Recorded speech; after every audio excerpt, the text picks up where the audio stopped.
Hey guys, welcome back to We Watch Movie. I'm Mike. I'm Jay. And Spider-Man No Way Home, all the spoilers, all the tricks and treats and delights and, toilet paper. All the butt candy in the night. It's going to be Yeah. yours for free and for the taking. By the way, I got to say, No Way Home is a great title for when you're stuck in gridlock traffic and you had a burrito at lunch and you got to take a shit. It's like No Way Home.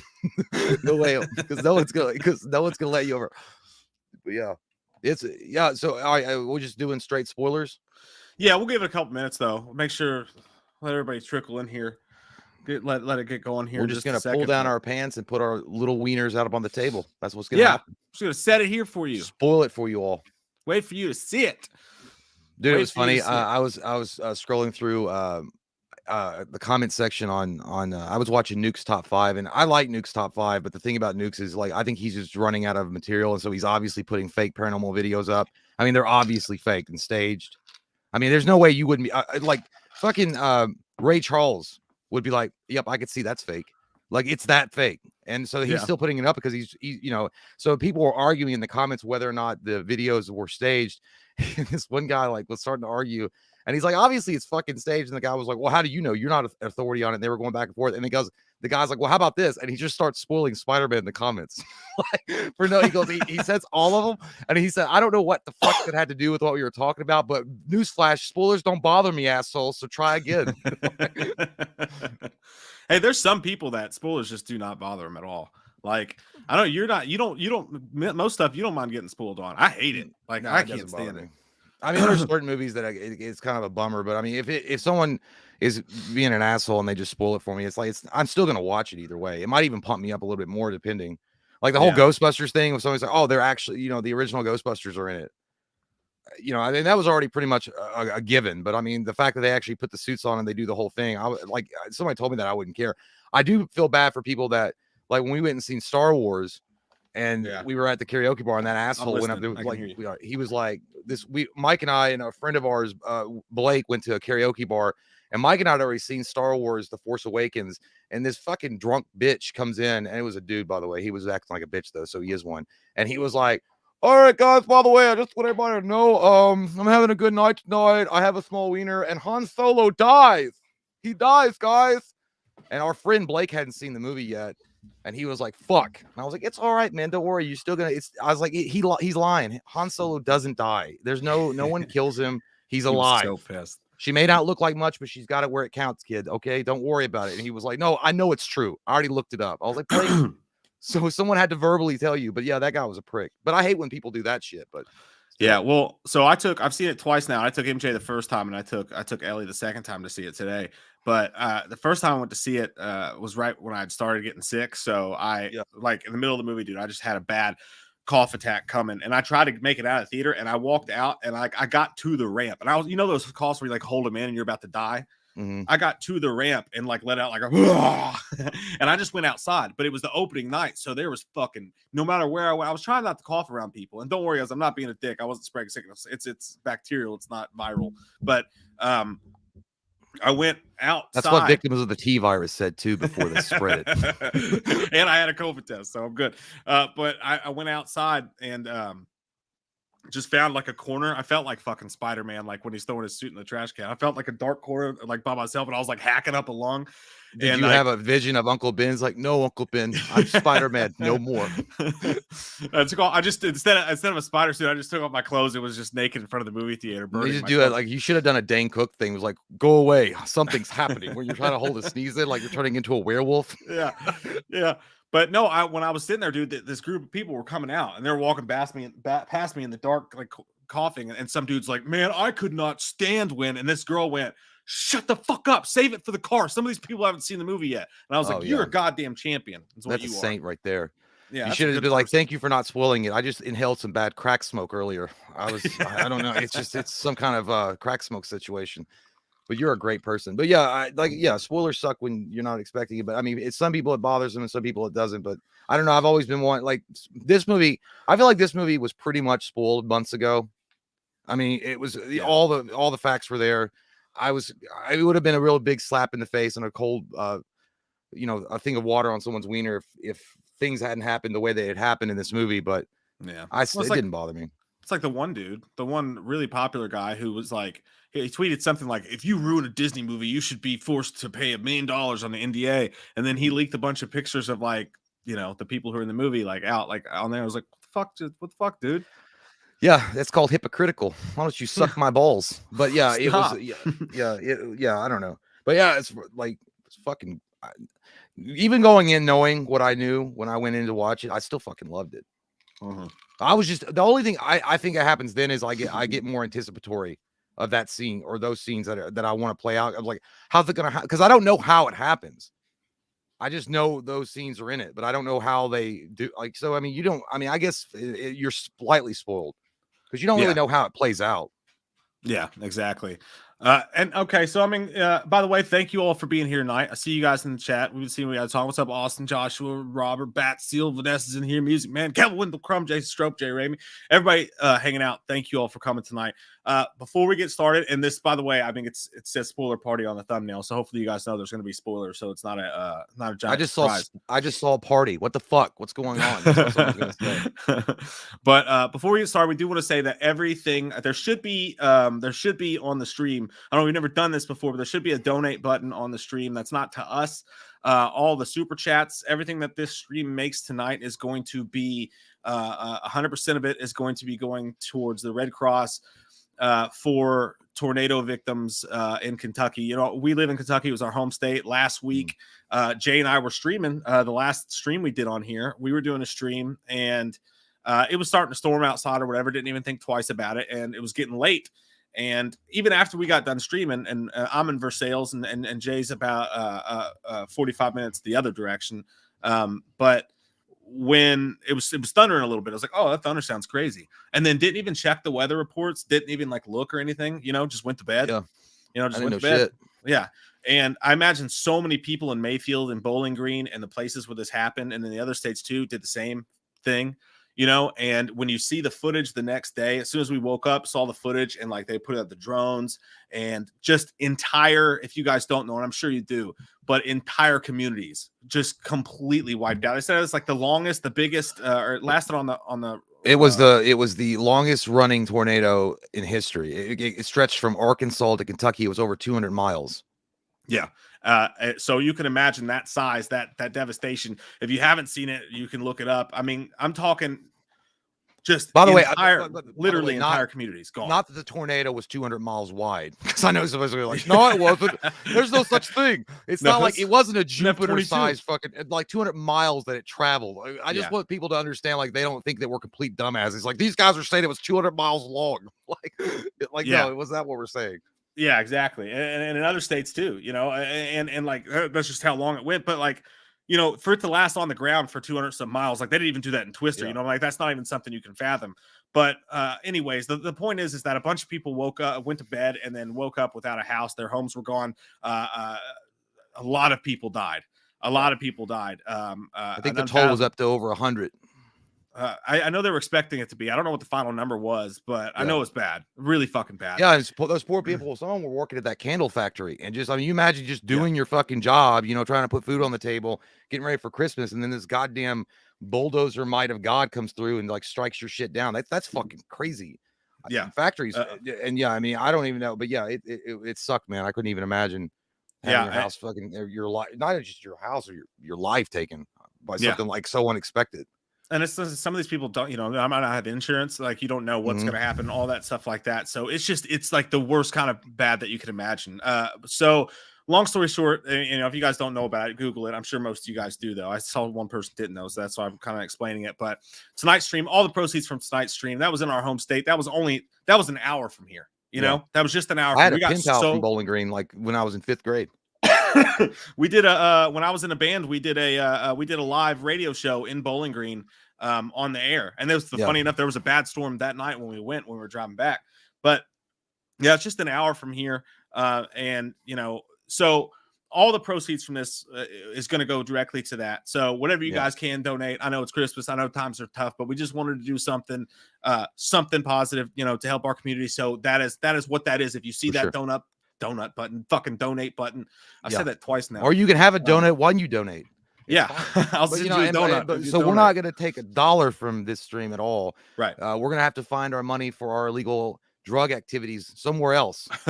But yeah, it's you know, me and Mike did offer to send nude photos and get the proceeds for that, but unfortunately, they're not going to take anything less than, you know. Look, we're only going to get pennies on that, so this is a good idea. So hopefully, you guys can find a way, if you guys can, to donate a little bit. But if you can't, it's totally no big deal too. We don't want you to feel bad either. Right. And that's the thing. Like, so if you want your question read, we're going to let you guys, we're going to let the chat dictate the spoilers that we talk about it, whatever, you know what I mean? Like we always kind of do when we do these spoilers. But if you want to know something, if you want to know our thoughts on a certain scene in a movie, super chat it. YouTube normally takes 30% from us with these. It's my understanding that they don't take any. So you will not only get your question read on the air, we will not talk about whatever you guys want, but that money will go directly to someone, you know, buying their, however they do all that, you know, buying their kids' clothes, buying their, putting their lives back together. Even if it's just that little bit, it's got to help, right? So please do that. A little bit goes a long way. Fucking A, man. But all right. So now that you guys know what that's about, and hopefully there is a donate button there. I hope to God there is. That's how it was set up. But this is the first time we've done this. So, but anyways, Spider-Man, No Way Home. Initial thoughts was just like you said, dude. It was pretty goddamn great, and I wasn't even that excited for it. Dude, I'll tell you, yeah. Well, yeah, I've kind of been burned out on the Marvel train for a little bit, but this one definitely reawakened my orgasm a little bit. I'm not gonna lie. It's kind of like a wife that has not enjoyed sex with her husband for the last 3 years, but then he does something kind of weird, and she kind of enjoyed it. Like he moved just the right way and hit them sweet walls in just the right moment. But I I gotta say, dude, I put this thing. It's up there with Spider-Man 2 for me.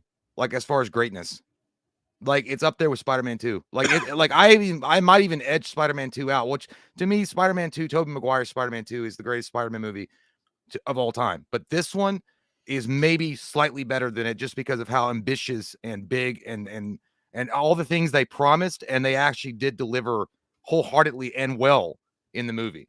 I will say also on top of that, I cannot believe one of the biggest spoilers of all time is, did you know Peter Parker is Spider-Man? I was blown away. J. Jonah Jameson, holy shit, you were right all along. But he's not a menace though. But yeah, big times. Dude, I'm sorry. Sorry, I was so I went while we were talking there, I went to see to make sure the donate button was on there. And this is all set up different than I'm used to. But it's not telling me on our side of things who's donating. So I'm going to go back. I'm going to use the chat on the YouTube thing. Dude, I set the fucking limit at $1,000. Like I said, I said, not the limit, but I set the goal for $1,000 because I just thought, hey, this is one stream, you know, this is one stream. I didn't want to be too ambitious and like whatever. You fucking motherfuckers have already raised $825 goddamn. God damn, those are the heroes tonight. 13 minutes of this.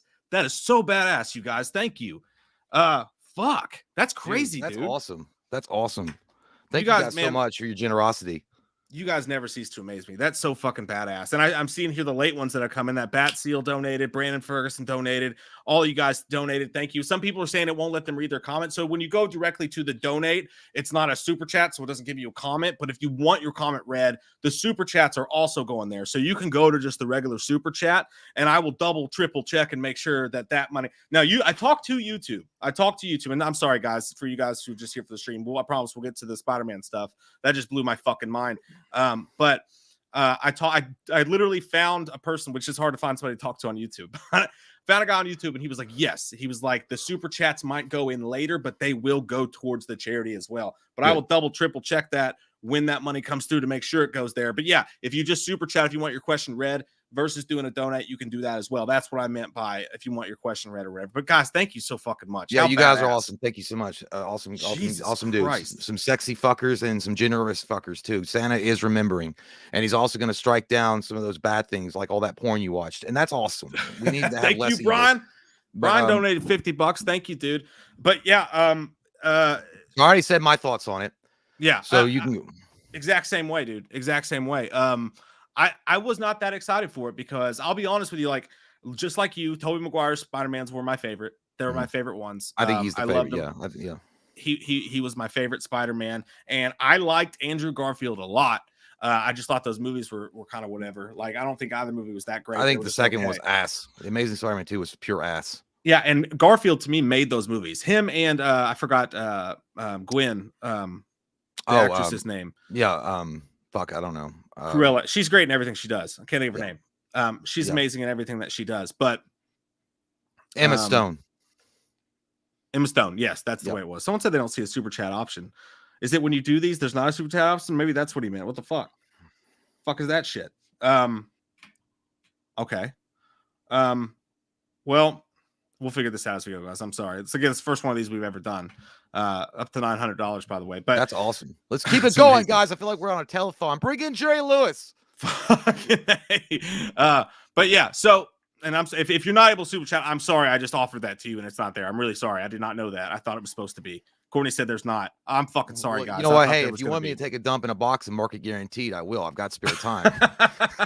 That's like he goes, yeah, you know what? Because you know why? He just sold you a guaranteed piece of shit.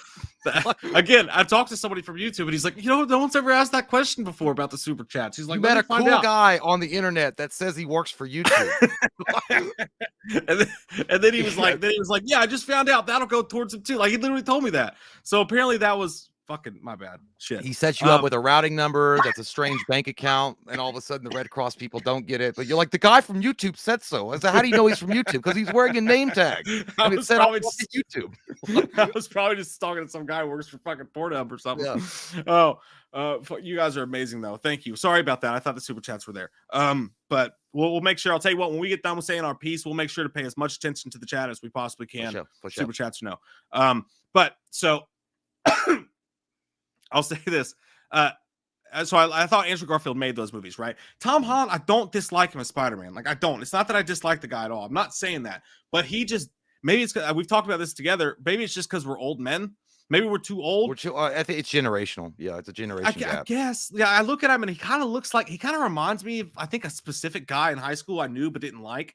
This preppy kid who was like, I don't know, like there's just something about him that I can't fall in love with him, but I've never seen him do a bad job. He's a talented actor. I mean, that's for sure. He just also kind of reminds me of like a snooty asshole that works at Starbucks that calls you fat after you get your latte. Like, you know what I mean? Like, he wouldn't say it to your face because you probably beat him up.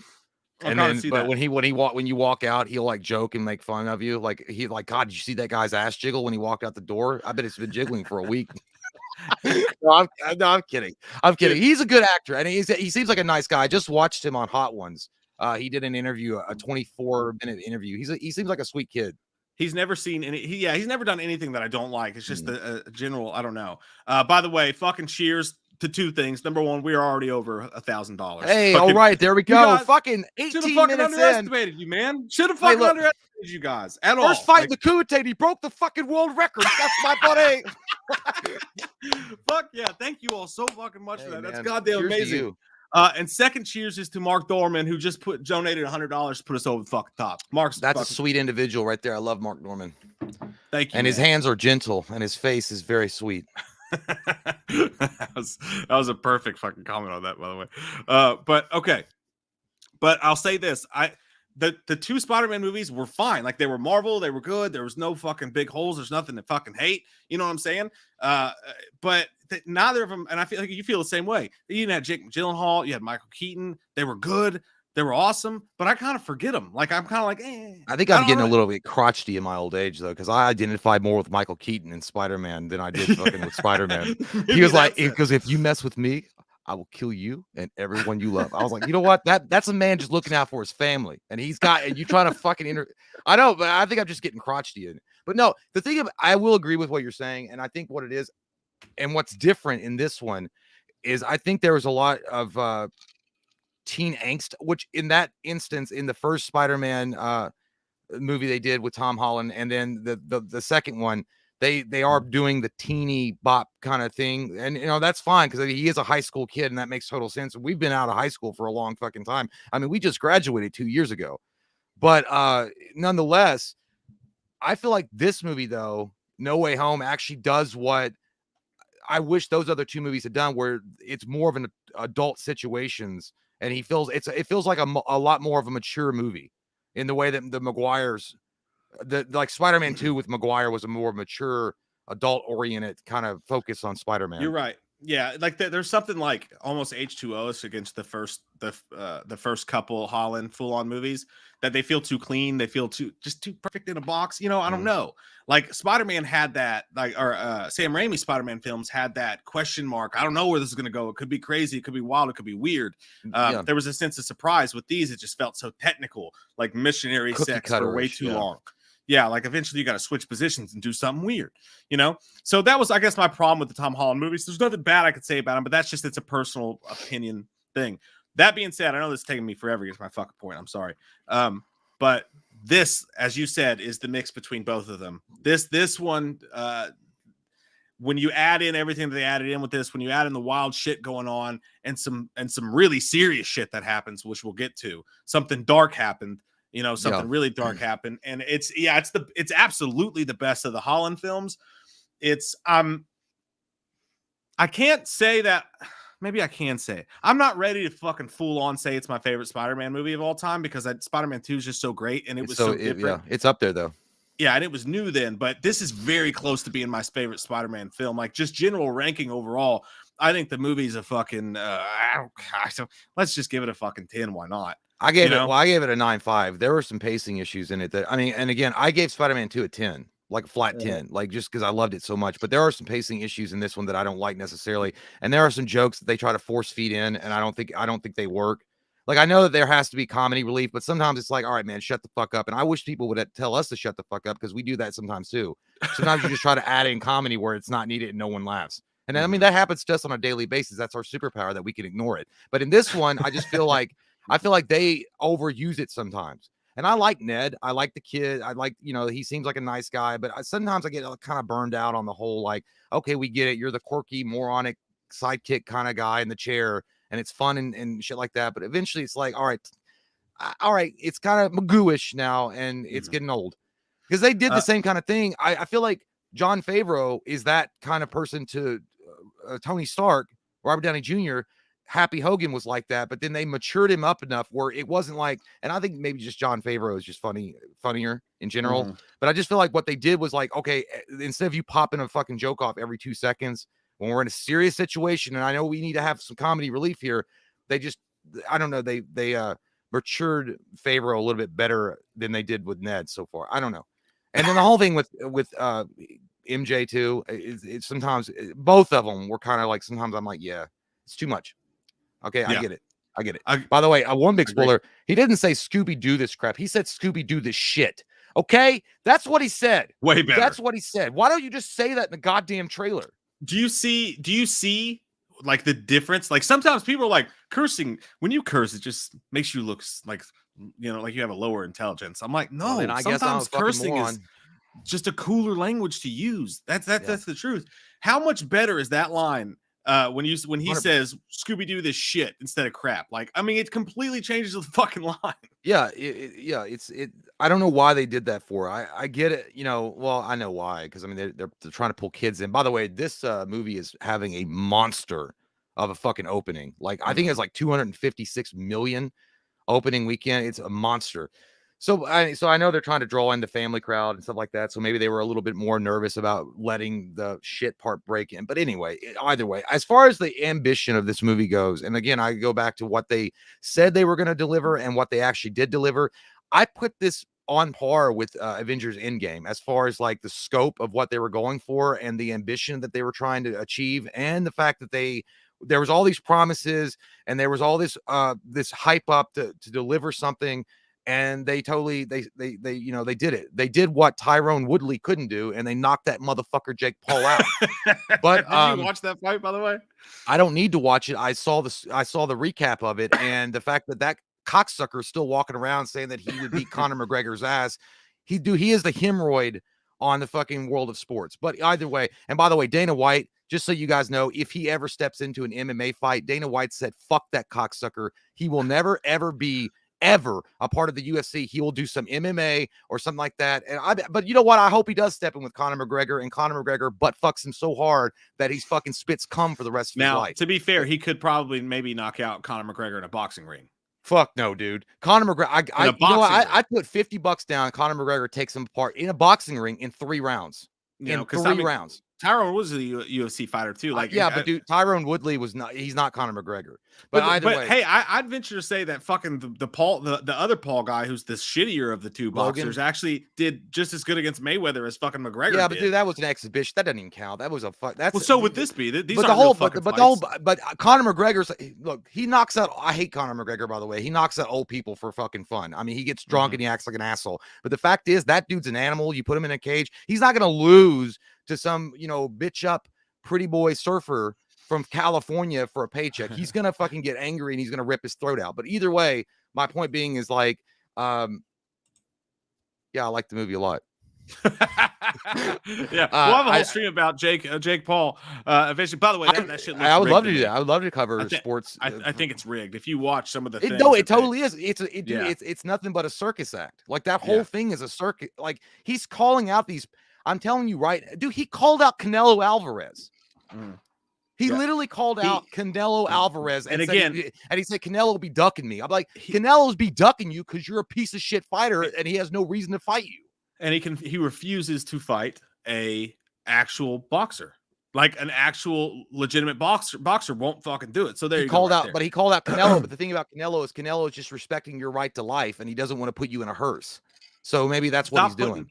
Stop putting UFC guys in a boxing ring. It's a different fucking sport. Well, that's what, and again, I know he called out Canelo, and Canelo will never take that fight. Canelo has too much class, too much respect for the sport. He'll never be involved with Jake Paul. And if Jake Paul wants to prove himself and he gets up through the ranks, look, I'd love to see his fucking jaw detached from his face, and Canelo will do that. Did you see what one guy said to him? One guy was like, "Look," he was like, "You can't afford me." Yeah, I don't remember who it was. Masvidal, maybe. He was like, number one, you can't afford me. He was like, you can't afford me. And he was like, number two, he's like, I fight for two things. He's like, I fight for money or I fight against the best in the world, and you're fucking neither. And I was like, I thought you were gonna say he did the Drago thing because I fight for me. For me. But anyway, sorry. But we're getting off topic. But so Spider-Man. I guess we should just go ahead and name the big fat white, pink, early, whatever color elephant you want to say in the room here. Andrew Garfield and Tobey Maguire are definitely in it. They are in it. I mean, that's 100% confirmed. And they're actually in it for a pretty good amount of the movie. They're in it for longer than I expected. I thought we were going to get like a little cutesy, cheeky cameo, but they're actually in it, and they do work with Tom Holland's Spider-Man. And dude, I got to be honest, when I saw Tobey Maguire step into the fucking ring, dude, I swear I wasn't going to cry. I'm not going to cry, but dude, I felt like Duncan Sheik stepped out from the dark and said, "I am barely breathing, a fool for another day." And then I said, man, they missed an opportunity too, because they say a Toby can save us. But yeah, dude, I saw ultimate multiverse. If they play a hero can save us, I wish they'd close with the credits with a hero. Oh my god, that would have been amazing. That would have been epic. But yeah, dude, when you see Tobey Maguire and he steps out from the little portal, and he comes in and he has a face-off with Andrew Garfield Spider-Man. It's like, dude, you're just trying to take it all in. You're like, holy fuck, this is happening. I feel like you get like a kid again. Because instantly when I saw him and I heard his voice, I was transported back to like 2000 when I watched Spider-Man. When I was even like, I graduated in 03, so I was 16 years old. And I was like, God damn, it's good to see you, man. It's like, you fucking old drunk asshole. Because I know he was an alcoholic. I mean, it's good. He's got his life together now. But dude, it was great who's to an see alcoholic? him. He was an alcoholic. That's Tobey Maguire's career kind of nosedived because of his fucking I didn't know that. Yeah, but yeah, dude. But Tobey Maguire, man, it's good. Welcome, I know. Toby. Yeah, we're still one. But yeah, it was good to see him, and he was great. And they do put the spider suits on, and they're classic. The classic Garfield spider suit and the classic Maguire suit. It was really awesome to see, dude. I mean, it was really something. And I feel like I'm gonna feel the same way when I see in the Flash movie Michael Keaton putting on his bat suit. Like it's gonna feel the same giddiness. I think that'll be even deeper for me. But the way I felt about that was, it's always cool when you're sitting in an audience. And both times I saw it in the theater, dude, it's so cool to sit there and have the whole theater just go, fuck yeah, and start clapping in the middle of the movie. That's always a special feeling, That was really cool. We only experienced that. We experienced that with the Avengers when we saw everybody. That was great. That was at the end of the movie. It's totally weird to see it happen in the middle. And by the way, you see it earlier when Daredevil pops up, and he catches the fucking brick. Yeah, that was cool. And they did the same thing. And that was awesome. But yeah, dude, that moment specifically, they did it really smart. They waited like, and like, fuck, dude. I was sitting there thinking while I was watching this, like, I'm real sick of Marvel's like formulaic shit. But there are these moments, the end of Avengers Endgame, and specifically this entire movie. There are these moments where you really do. Like, I had to take back I'm sick of Marvel's bullshit really hard. I took it back really hard, and I went, man, you got to be thankful that they are so capable of just getting shit like this fucking right. Like, such a monumental moment. Now I do think they should have just admitted it earlier on, so we save us all this bullshit. Well, I mean, yeah. Apart from that, when he opens up the portal and like he just comes running in, and Andrew Garfield just jumps right. That was amazing. Yeah, because they thought, because Andrew Garfield's dressed up in his spider suit, and they think it's Tom Holland, and he runs towards the portal that's opened up. But as soon as he jumped through, you can instantly see the classic Garfield suit eyes, like those that it's Garfield. I'm like, holy shit! Yeah, it was so fucking cool, man. Yeah, and it was funny. It's funny because that was probably one of the. I love that scene. That scene specifically when Andrew Garfield meets Tobey Maguire's Peter Parker. I love that scene, but I also liked it a lot too when Peter Parker picked a pickled peckers.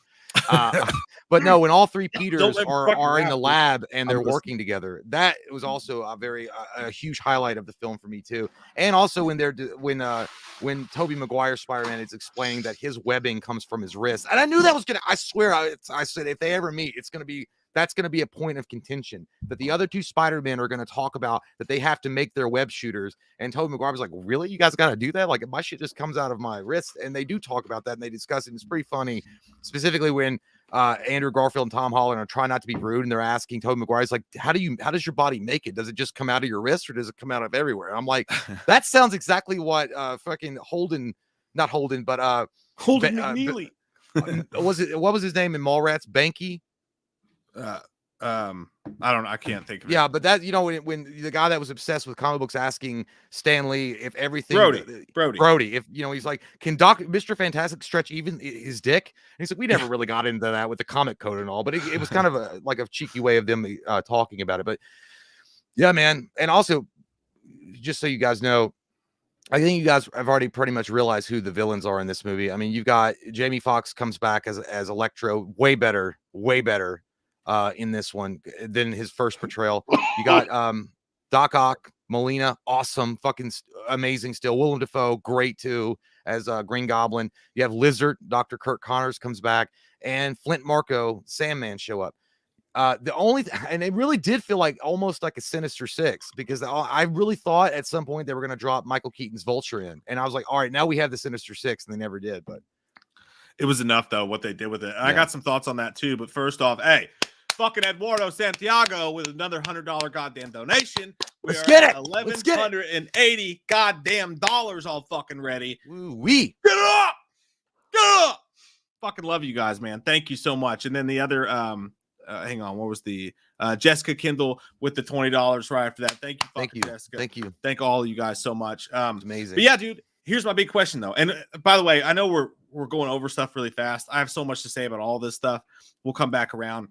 And I totally agree with you, by the way. I thought the exact same thing. You got to talk about the web shooters. Like, you have to. And then they did. I was funny like, yes. As fuck. Yeah, it was great. And like I said, they didn't just talk about it, but they made the perfect jokes about it. Like, when we talk about some of the comedy being off, for me, it's Ned. Ned, I love him as a person, but sometimes I'm just like, I don't need that right now. I need him to be Hobgoblin. Okay, you need to get older and then be Hobgoblin. You'll be great. And then what was it? Some of that. I actually thought Doc Ock had some of the worst lines in this. Like, Doc Ock, as much as I love him, I didn't really love him in this movie.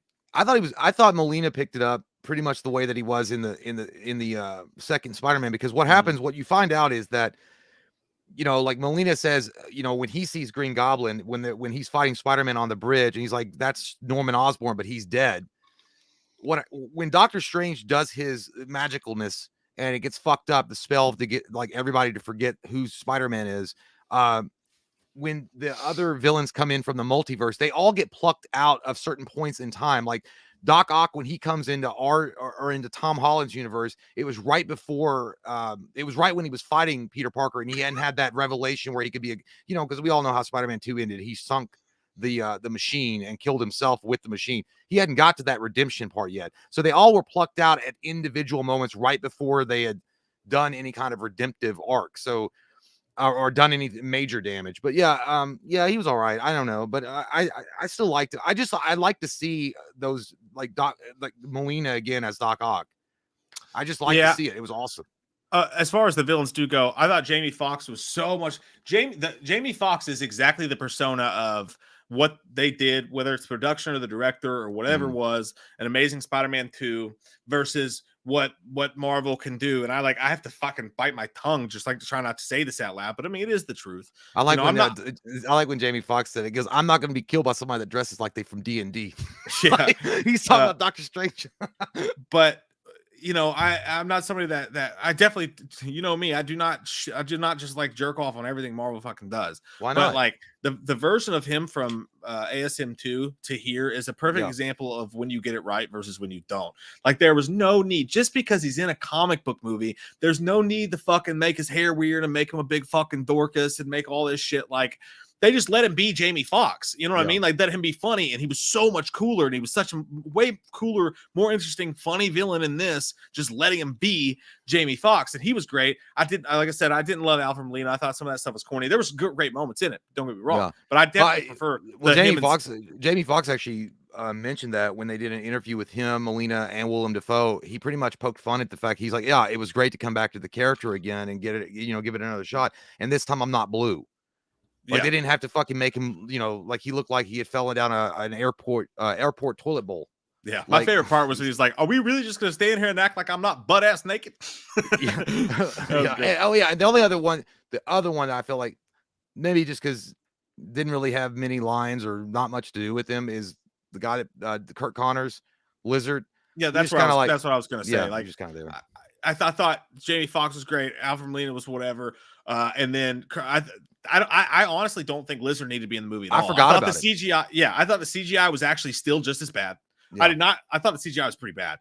And I know they gave the movie a 10, and that's just because I'm really fucking hyped up about you guys fucking crushing that goal in like 5 minutes. Yeah. I'm feeling high on life right now. It's probably going to drop a little bit. It's like when you take your first shot of Fireball, but you hate the party that you're at. Yeah, exactly. Like, I'm just gonna make the best of it. Yeah, I'm feeling good now. I don't care, man. I love you. Even though I'll hate you tomorrow. But no, like, I thought Lizard. I like Rhys Ifans, but I thought Lizard was pointless. The main villain I want to give the biggest shout out to, dude, Willem Dafoe was cooler in this fucking movie, and he was pretty fucking awesome in the regular Spider-Man movies, dude. He was so fucking awesome in it. Like, he was not only just as cool and creepy and fucked up and weird, but dude, he was powerful as fuck. He was mean as shit. Like, when they had that fight, he was throwing Spider-Man around like a fucking ragdoll. It was awesome to watch. That hallway scene, that was great. Oh, yeah. Well, dude, that was really good. And I feel like they explored more of the broken psyche of Norman Osborn, or they had more of an opportunity to do that, or better writers maybe. And don't get me wrong, I liked Tobey Maguire's Spider-Man, and his performance in that is legendary, and people love that performance. But I feel like they had, maybe a little bit more talented writers on how to explore that broken psyche, and they did a little bit better of a job with Green Goblin in this. And it made me kind of wish, or I don't know, be nostalgic. I'm like, man, I really wish Willem Dafoe had been a part of this creative writing team and been explored first than what they did in Spider-Man 1. I don't know. I kind of wish that we could have had that opportunity. But yeah, awesome fucking performance. And then the other Flint Marko, though, I tell you, he's another one. I'm like, again, I mean, I'm glad he was in it. I like that dude. I do like that dude a lot. But I mean, again, one of those dudes, just like pointless. I mean, overall, just pointless to be in it. Yeah, and here's the thing. I like the fact that he was in it at first, and I kind of still like the fact that he was in it, because you and I both agree that he was underrated in Spider-Man 100%. Yeah, well, you can see, his character arc's really good. It's like Mr. Freeze. Like, he's actually a good guy whose daughter's sick, and he wants to provide for her, so he gets stuck in this bad situation. But you can tell, but that was Sam Raimi's focus in Spider-Man 3, was just to create that dichotomy. Like, he's a good guy that has to do bad things for a good reason, but then they try to force feed, goddamn that 70s show Topher Grace in your face. Yeah, well, that's the problem, dude, is that in this, my biggest question of this movie, I think maybe the biggest plot hole of all, is what the fuck was he doing? Like, at first, when he showed up and he was like helping Spider-Man against Electro, I'm like, that's what I'm talking about. You guys can fix this arc for him. He can become a good guy, and that's perfect for his character, because I like that actor a lot, and I think that's a really cool character, the way they did everything. But when Green Goblin goes bad again, and Doc Ock just kind of goes, I'm getting the fuck out of here. Why in the world, if Sandman, like, he should be wanting to go back to get back to his daughter. That should be his number one goal. But instead, he just goes, I don't care. I don't care. Well, I feel like wasn't he helping Spider-Man? I feel like they were just trying to throw in as many villains as that, because they were like, well, we can't make because technically you could even say Electro was he was not like doing the right reasons, but he was like a bullied guy. Like, he was a tortured soul that should have been wanting to get rid of the power and get back to what he was. But then I think it's just because they just wanted villains in the fucking movie. I don't know. And I guess you could also say maybe because Flint Marko, that's not his Peter Parker. Like, so he didn't know that Spider-Man. And I get that. And Guardian Beardizer, cool name, dude, says Sandman became a villain again because he didn't trust Tom. Because he didn't know Tom's version of Peter, so he didn't trust him. I get that, but if you look at that character and you go, he did all this, just his number one focus is his daughter. You would think that immediately, as soon as he heard Doctor Strange go, I'm sending him back to their world, he would be all on it. Like, that should be his number one goal, not just like, I don't trust you, so I'm just gonna kill you and stay in this world, and I'm never gonna see my daughter again. And I'm not even gonna think twice. I'm not even gonna go see where she is in this world. Like, he seemed like he completely forgot he had a daughter, which makes no sense to me. Yeah, he said it like once. I think it was just like it was like a WWE match. They had to have so many villains on one side and so many good guys on the other side. I get why it ended up the way it did. It wouldn't have made sense if the Spider-Mans also had Sandman helping them. It would have been kind of dumb. Well, they kind of had that moment with Doc Ock at the end. Doc Ock does come out. Doc Ock does get cured, and he gets in control of his tentacles. Tom Holland actually helps him do that. And then at the end of the movie, when you have this epic moment where Andrew Garfield Spider-Man, Tobey Maguire Spider-Man, and Tom Holland Spider-Man all fight, which I think we all knew that. Like, when that big showdown happens at the Statue of Liberty, Doc Ock comes in and helps them take control of the situation along with Doctor Strange. But I mean, goddamn. Well, I guess we should also go ahead and mention one of the. And I think this is when the movie specifically, all right, when Tobey Maguire Spider-Man shows up and then he meets Andrew Garfield Spider-Man, that's a great moment. That's a great fucking scene. I like that a lot. I was like, yes, I like it. My wiener is hard for at least a good 2 weeks now. But, I always thought, I was thinking that when Tobey Maguire popped up, dude, how funny would it be if his landlord popped up too? It's like, rent? It's like, rent? And you know why he was in this movie? Tobey Maguire was in this movie because someone fixed that damn door. But yeah, so it would just be like, I don't know why I was thinking that, but it would just been funny if he was like, rent, right before the portal closed, when Tobey Maguire walked through it, like that dude had been stalking him. It's like, rent. By the way, you also find out that Tobey Maguire is married now to MJ. He even mentions it, that he goes, oh, my MJ, which is pretty interesting because their lives have gone on and done their own thing. I think the only thing I don't like about that is fuck Sam Raimi's MJ. Like, Kirsten Dunst, like, she's a cheating piece of shit. Yeah, she has a jigsaw face. Jigsaw puzzle. Sometimes it looks weird and okay. She's a total Monet. From far away, it looks really good, but close up, it's a mess. Hey, that sexy rain underwater kiss scene though, that was hot. Yeah, but I think Maguire said he almost drowned. They felt like he was being waterboarded because he was upside down and it was running in his nose. But I guess it was worth it. She played tonsil hockey. They had to put that scene on Pornhun, buddy. I'm telling you. Yeah, I've watched it many times. But yeah, so I like, while that scene was amazing and good and great, what I felt like the gel for the movie for me was, and I was like, oh man, that was it. There's two scenes specifically, but there's one. I was like, what? And I felt this emotion rising, and I couldn't control it, and I couldn't blame it on the ninjas chopping onions because I was like, so Aunt May dies. Peter Parker's, Tom Holland's Aunt May dies. She dies. Green Goblin, very poetically, I guess, because Green Goblin's taken away a lot of things from Spider-Man over the years, throughout the decades. He takes away Aunt May from him. She dies. When Spider-Man Tom Holland is lost and he doesn't know what to do, and his friends are looking for him, and they bring in Tobey Maguire Spider-Man and Andrew Garfield Spider-Man. Those two find him.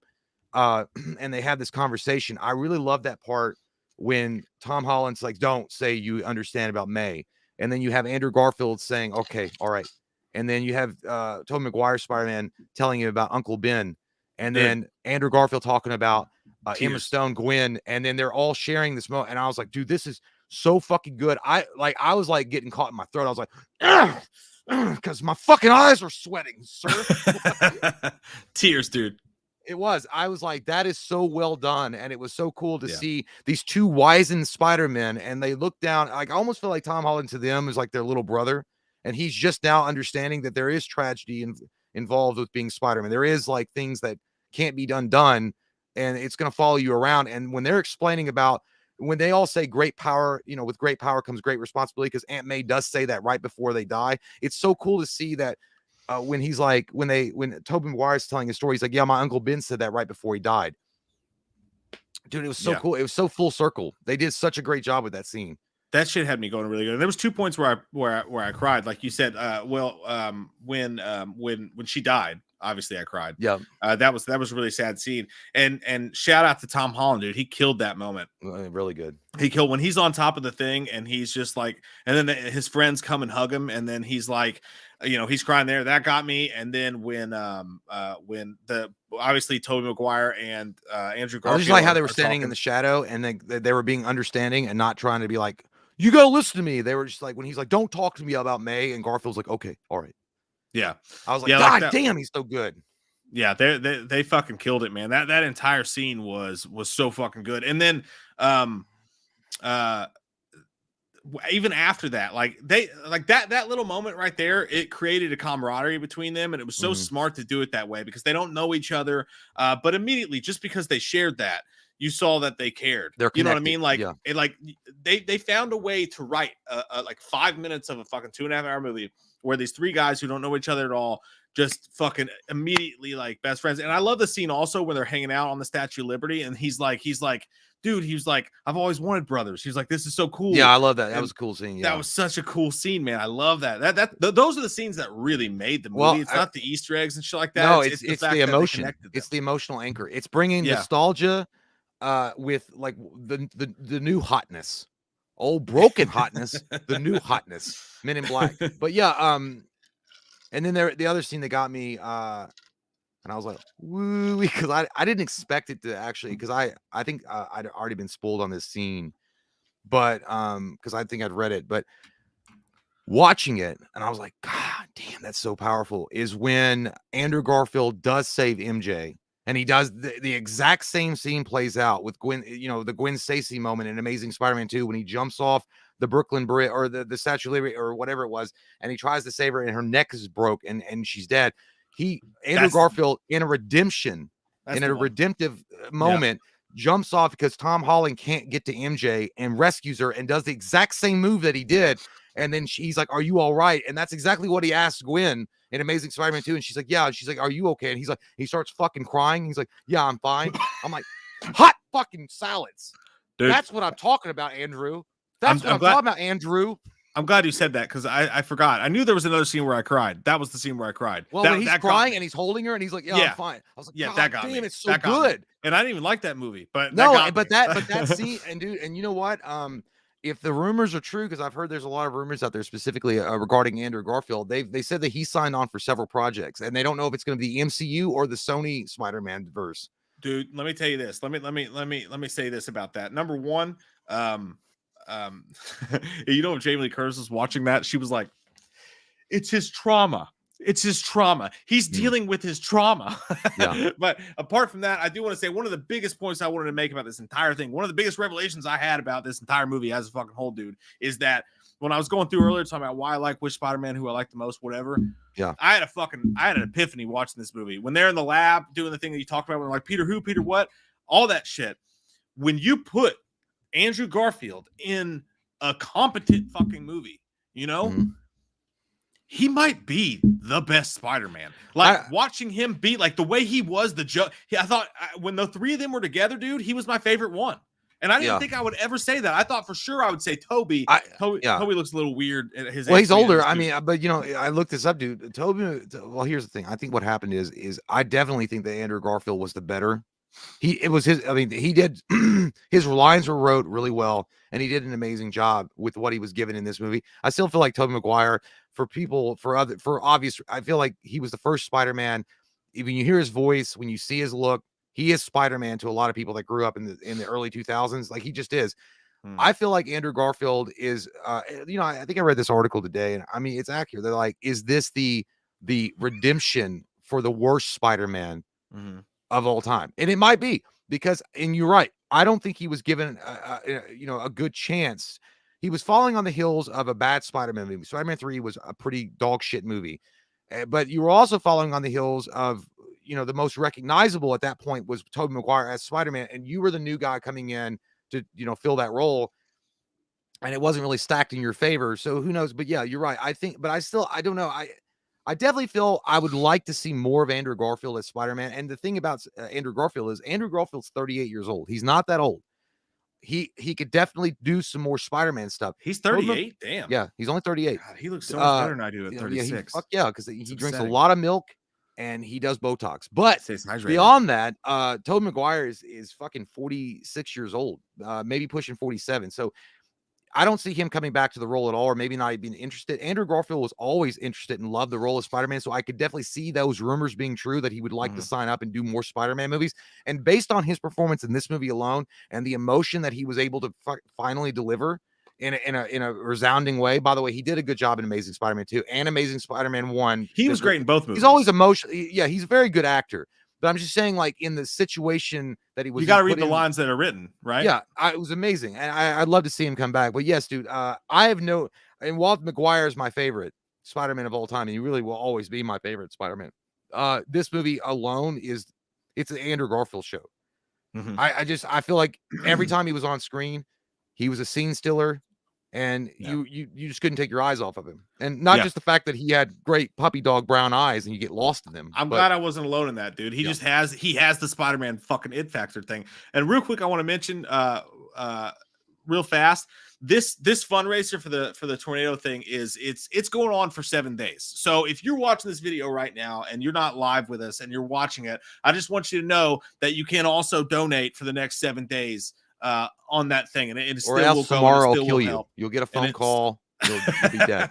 Yeah, it won't be pointless. You'll still be able to do that. But I also want to say I feel like they hinted at it, right? Because when he's talking and he was like, I lost Gwen, and he was like, and I stopped pulling my punches. You pull my punches. He's like, I stopped pulling my punches. Did you think of that when that happened? There's an interview that we always laugh at, guys, with Manny Pacquiao, the boxer. They're like, what went wrong tonight, man? He's like, I pulled my punches. I pulled my punches. And we always laugh about that, but that's what I thought when he said it. But he was like, I stopped pulling my punches. He was like, I became, rageful. I became vengeful, whatever. He's like, and I don't want that to happen to you. And he was like tearing up. Another fucking masterclass acting. It's Garfield. So good.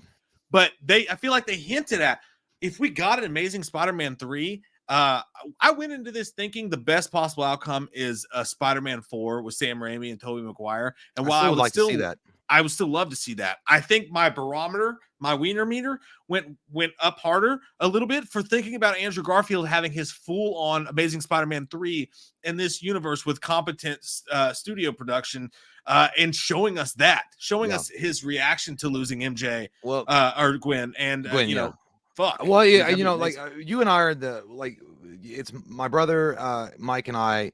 And we've always had debates about who the better Spider-Man was. Mike and I have always been on board. We've been Team Toby all the way, and Cody's always been Team Andrew. The thing about, and Cody said something a while ago, and I agree. He's like, I think that Tobey Maguire was a better Peter Parker. Andrew Garfield was a better Spider-Man. I think that both could be true. I don't know. I feel like Andrew Garfield just didn't get the right shake, and it also goes back to this. Andrew Garfield was always a handsome-looking fucking guy. Look, to me, and I'm not saying that Peter Parker has to be some pockmarked, ugly little motherfucker that looks like he's going to rob a 7-Eleven rather than save it. I'm not saying that, but Tobey Maguire had more of the humdrum, average-looking dude when I think of Peter Parker, that's what I think of. Because Peter Parker, yes, he has superpowers. Yes, he's got an amazing girlfriend and things like that, but he's not a good-looking dude. He's not like supermodel hot or anything like that, and he's kind of a nerd. and he plays like, you know, D&D and probably World of Warcraft and things like that, and goes to school, you know, studying biochemical engineering or something that's really boring to most people, and he happens to be a superhero and has all these responsibilities. So I feel like that was a big, when I saw Andrew Garfield, I was like, that dude's a fucking good looking guy. That's like a good looking guy. He's never, no one, I would never suspect him to be a geek or a nerd or whatever. And I'm not saying, I'm not trying to stereotype it, but I'm just saying there's a certain image I think that Peter Parker has that I think Andrew Garfield didn't have. But in and this I also, movie, by the way, think the same thing about Tom Holland. I think he's a little he's too a good, cool. he's like, yeah. The motherfucker looks like he models for Gap on his side projects. But I will say at the end of the day, I am on board with Andrew Garfield completely revitalizing his Spider-Man and knocking it out of the park in this one, and possibly stealing the movie as the best Spider-Man of the three in this movie alone. And I'm going to go ahead and say the best villain is going to be a tie between Willem Dafoe and Jamie Foxx as the two. And it's so weird because Willem Dafoe as Green Goblin really didn't need a redemption because he was already great. But Jamie Foxx definitely needed a redemption. And by the way, there is a little snarky thing that when Jamie Foxx's Electro does see Andrew Garfield without the mask on, he's like, "Oh, I always thought you'd be black." And he's like, and then Andrew Garfield's like, "Yeah, I'm sorry to disappoint." And he's like, "Oh, I'm sure there's a black Spider-Man out there anyway." Talking about Miles Morales. And I really thought, like, I did think maybe we'd see Miles Morales in this because that would be cool to see it. But how perfect would that have been as an introduction, by the way? Well, you know to what, live action Miles Morales. This was pretty much into the Spider-Verse. Like, it was almost like without, you know, it didn't have Miles. If Miles Morales had showed up, we would have had a live action Into the Spider-Verse, which might be the best Spider-Man movie of all time. But yeah, dude, it's very exciting. It's very exciting what they're doing right now with Spider-Man, because this, I think this is where it's at, man. This is where the homebrew magic is right now, because like seeing all this happen on screen and that final battle, that climactic battle, by the way, I got to say real quick, another scene that it got me, and it wasn't, I don't know if it was meant to be emotional, but it really, like, I don't know why it was conjuring up the emotional situations in my gullet. But when Andrew Garfield and Tobey Maguire's Spider-Man had advised Tom Holland, don't become like we were, you know, don't let the anger and rage, Michael, don't let that take you over. And then he sees Green Goblin and he has that moment, he's gonna kill him, and then Tobey Maguire's Spider-Man jumps down there and grabs Tom Holland's hands, and they're looking at each other. Dude, I start tearing up right there because he's telling him, like, don't become like this. Like, because Tom Holland gets gets Willem Dafoe's Green Goblin on his knees, he's gonna fucking kill him, and Tobey Maguire jumps down there and stops him, like, and holds his hand, and then he gets fucking stabbed in the back for his goddamn troubles. You should just let that fucker die, Toby. Yeah, that was an amazing scene, dude. And it was also amazing to see Spider-Man. I like Spider-Man. Spider-Man's good too. Spider-Man's my favorite. Man, I can't even fucking understand you. No, when he was beating the fuck out of him, it was awesome. Yeah. And by the way, really just a quick shout out to again, just Willem Dafoe just blew my fucking mind in this, man. So good. As good as an actor, we already know he all is. Like, he went deep with this one. When Spider-Man's beating the shit out of him in the hallway and he's punching him, and Willem Dafoe's like, dude, yes, dude, that was great. Hey, dude, that was creepy as fuck. You not, look, he auditioned for Joker back in the day. Like, back in the day. And when he did that, when he was like, I was like, my God, dude, handsome Dan, you could have done it. Because I know there's, look, Jack Nicholson is forever and always will be the 89 Joker. There will never be in doubt. Like, he is the champion. That motherfucker's Apollo from Rocky. But when you see Willem Dafoe doing that shit in the hallway with that weird fucking cackling ass, big ass grin smile, dude, I'm like, I could see Batman beating the shit out of Joker and him just laughing through it all. I saw it, and it was scary, dude. It was freaky. Yeah, that was my favorite scene, maybe the whole movie, dude, because it was so badass. Like, you don't expect that in a Marvel movie. He scared me. He fucking scared me with that shit, man. Loved it. I gotta take a quick piss real quick. I gotta go pee too. Be right back. You poo. We're gonna call my fucking heart out. You got anything lined up? You got anything queued up that we can both go? Heart in a blender? I do not, my friend. God damn it! Put on some Eve 6 then. Sorry, sweet pea. Whoop. Pizza time. Oh yeah, man. I couldn't get over it, man. Robert Long says J. Jonah Jameson, he gets annoying at times. He said, I got you now. Yeah. Yeah, he was a little annoying, but it was so cool to see him either way. I love to see him in the last Spider-Man movie, and then he has a more prolific role in this. Good stuff, man. You can't get enough of him. Adrian Ramirez says lies. They're going to poop. Hey, listen, I'd tell you straight up if I had to go take a dump. If I had to take some hot, stinky ass, like rain, hellfire rains from my butthole, I would say diarrhea time. I would, but Iron Wolf says find a Gatorade. I don't have any Gatorade here, sir. Bernardo Guzman, Jay Harry, I'm doing good. I'm doing well. I'm doing okay. No big deal. Having a good time. What up, Nick? Yeah, but dude, I was so like I really was like shocked at how much emotion this movie was able to bring to me, to my face. I didn't think it was going to be possible. I thought it was going to, the thing about the film overall is that I feel like it's one of those films that truly does do a good job of showing the graduation of Tom Holland into more of an adult version of Spider-Man. You know what I mean? Like, because at the end of the movie, and I'm sure that Mike will go over this as well with you. In order to restore the multiverse, Doctor Strange starts doing the spell again, and he's like, the only way it's going to work is if everyone, including Doctor Strange himself, will forget Peter Parker ever existed. There will be no more nobody will know who the fuck you are or care. I was like, that sounds like my freshman year at high school, but okay. And so he winds up doing that, and then he has this heart-to-heart moment with Ned and MJ, and he's like, I have to do this. It's the only way to restore the multiverse. And they're like, I don't want you to, though. I love you, or whatever it was. And he's like, yeah, I know. Then they have a romantical kiss, and he's like, all right, but when it's over, when everything is gone, and you don't remember me, I'll come back and I'll let you know. I'll somehow get you to remember me. But then he sees him at the coffee shop or whatever. And instead of doing that, what he says, I think what he realizes is that, even Happy Hogan forgot who the fuck Spider-Man was. Everybody forgets him. He decides to go out on his own, which I really did appreciate. I like that a lot. I was like, hey, that's what Spider-Man is, man. Like it's the lonely warrior path. I always thought that was Spider-Man. Like I've always felt like that. Spider-Man is a hero for all intents and purposes, but he's also a broken hero because he has to go it alone, and that's the trial by fire. And I like this. Necessary Distraction said I cried so hard when Andrew saved MJ, dude. I was fucking like, I was like, my girlfriend was crying too, and I was like, what are you doing? You're making it worse. I can't look at you right now. I was doing like the side eye thing. I was like, god damn, stop, because I was trying to cover my situations up.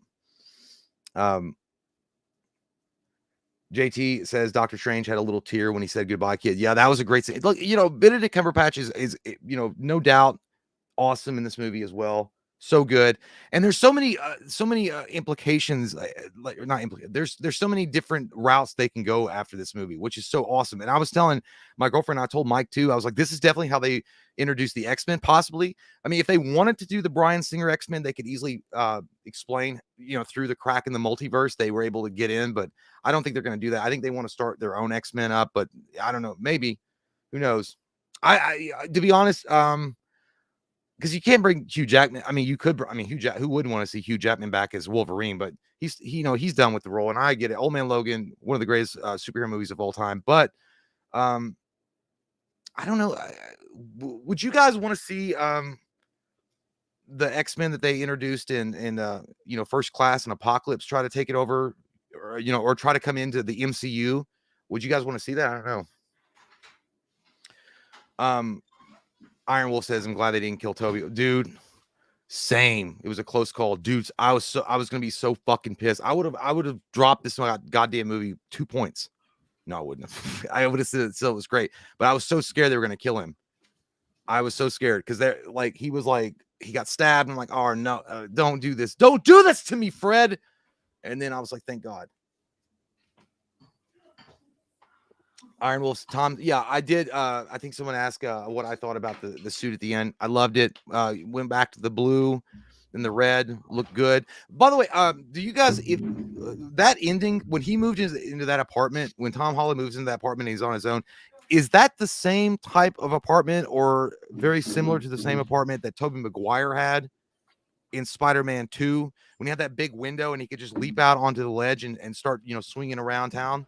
Because it looked very similar. Like, I don't know if that was supposed to be like a callback or a nod. It just, or maybe all New York apartments kind of look like that. But you had that monolithic, fucking huge window.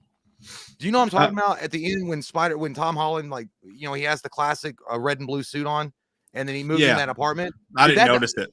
It looked like the Tobey Maguire's apartment. It looked like the apartment that he had in Spider-Man 2. That'd be cool if they did do that, though. I loved Happy's apartment, by the way. He was like, "Welcome to the Oasis." He was like, "Does anybody like Donkey Kong?" Yeah, dude, I love Happy. Yeah, I was like, I like Donkey Kong. A big question I had too, by the way, at the end when he shows up and he's like, "Everybody's forgotten you" or whatever. Yeah. How does Happy know Spider-Man but doesn't know Peter Parker? Like, because the idea was that Doctor Strange didn't erase the existence of Spider-Man. He just erased the existence of Peter Parker as Spider-Man. So Spider-Man still exists, but there's no indication that Peter Parker was ever Spider-Man. Spider-Man is just a guy in a mask. Okay, that makes so. That makes so I guess in Happy's mind, he's like, yeah, he helped the Avengers and stuff, but we never knew he was. That's some Eternal Sunshine of the Spotless Mind type shit they did there. That was my weird. Butthole hurt. I'm gonna go pee now. All right, man. All right. Let me make myself big. And so I don't know if sorry, I'm sick. I don't know how many fucking boogers hanging out of my nose right now. But like Doctor Strange. Now, my opinions of Doctor Strange are not popular. I did not like the Doctor Strange movie at all. I thought it was way too nigoo. Like, I did not like, for what I saw, like the animated Doctor Strange and the little I knew about the comic books. I did not like the rendition of the Doctor Strange in the movies. I thought it was okay in Endgame and stuff like that. And I actually have come to realize that I really don't love. I didn't at first. I didn't realize it at first, but I don't love Benedict Cumberbatch as the cast of Doctor Strange. I could see that being better, but I know that's not a popular opinion. But I like the interactions between him and Peter Parker at the beginning. He's like, "Don't call me sir," and all that stuff like that or whatever. And then the fight between them was cool in the middle of the movie. It was neat. It was nice how they did all that. But I also kind of wish that when we go to Doctor Strange, like he could pull any universe, anything. I wish we didn't go right back to the same Inception type of special effects that they did. I wish they would have done something brand new with that. I felt like they reverted right back to what he always does with the cities and all that. But I just thought, I don't know, this Doctor Strange doesn't, the whole thing just doesn't do it for me with this Doctor Strange. But I did like his interactions with Peter. I did. And yeah, Missy, good point about the Doctor Strange at the end. The trailer looked good. The post-credit sequence was pretty neat. When you find out that they're like, the biggest threat to the universe is actually you, Doctor Strange. And then he shows up as evil Doctor Strange. That's going to be kind of cool. But again, with my feelings about Doctor Strange, the big reason I'm excited is because it's Sam Raimi directing the movie. And Sam Raimi he makes such fun fucking movies, dude. I'm sure that's going to fit really well. That's going to be really cool. Even though they're doing reshoots and shit like that, I think that movie's going to be cool just because of Sam Raimi. So I think like Sam Raimi can, even though Marvel's going to do their formulaic thing, he's going to be able to subvert those expectations a little bit with some wild and wacky shit happening in the middle of that. So I think that's going to be pretty cool. Yeah, I know, V-Man. The Mirror Dimension's awesome. Sorry, it just doesn't do it for me. It just doesn't do it for me. The portals and like that. The aesthetic is not my personal choice, but I get that other people like it, so I'm in the wrong here. So I'm not trying to say it sucks. Everybody should know it sucks. Doctor Strange is a piece of shit. It's one of those things you got to realize. Hey, it's not your personal preference, but other people like it, so you're fucking wrong. And I realize that.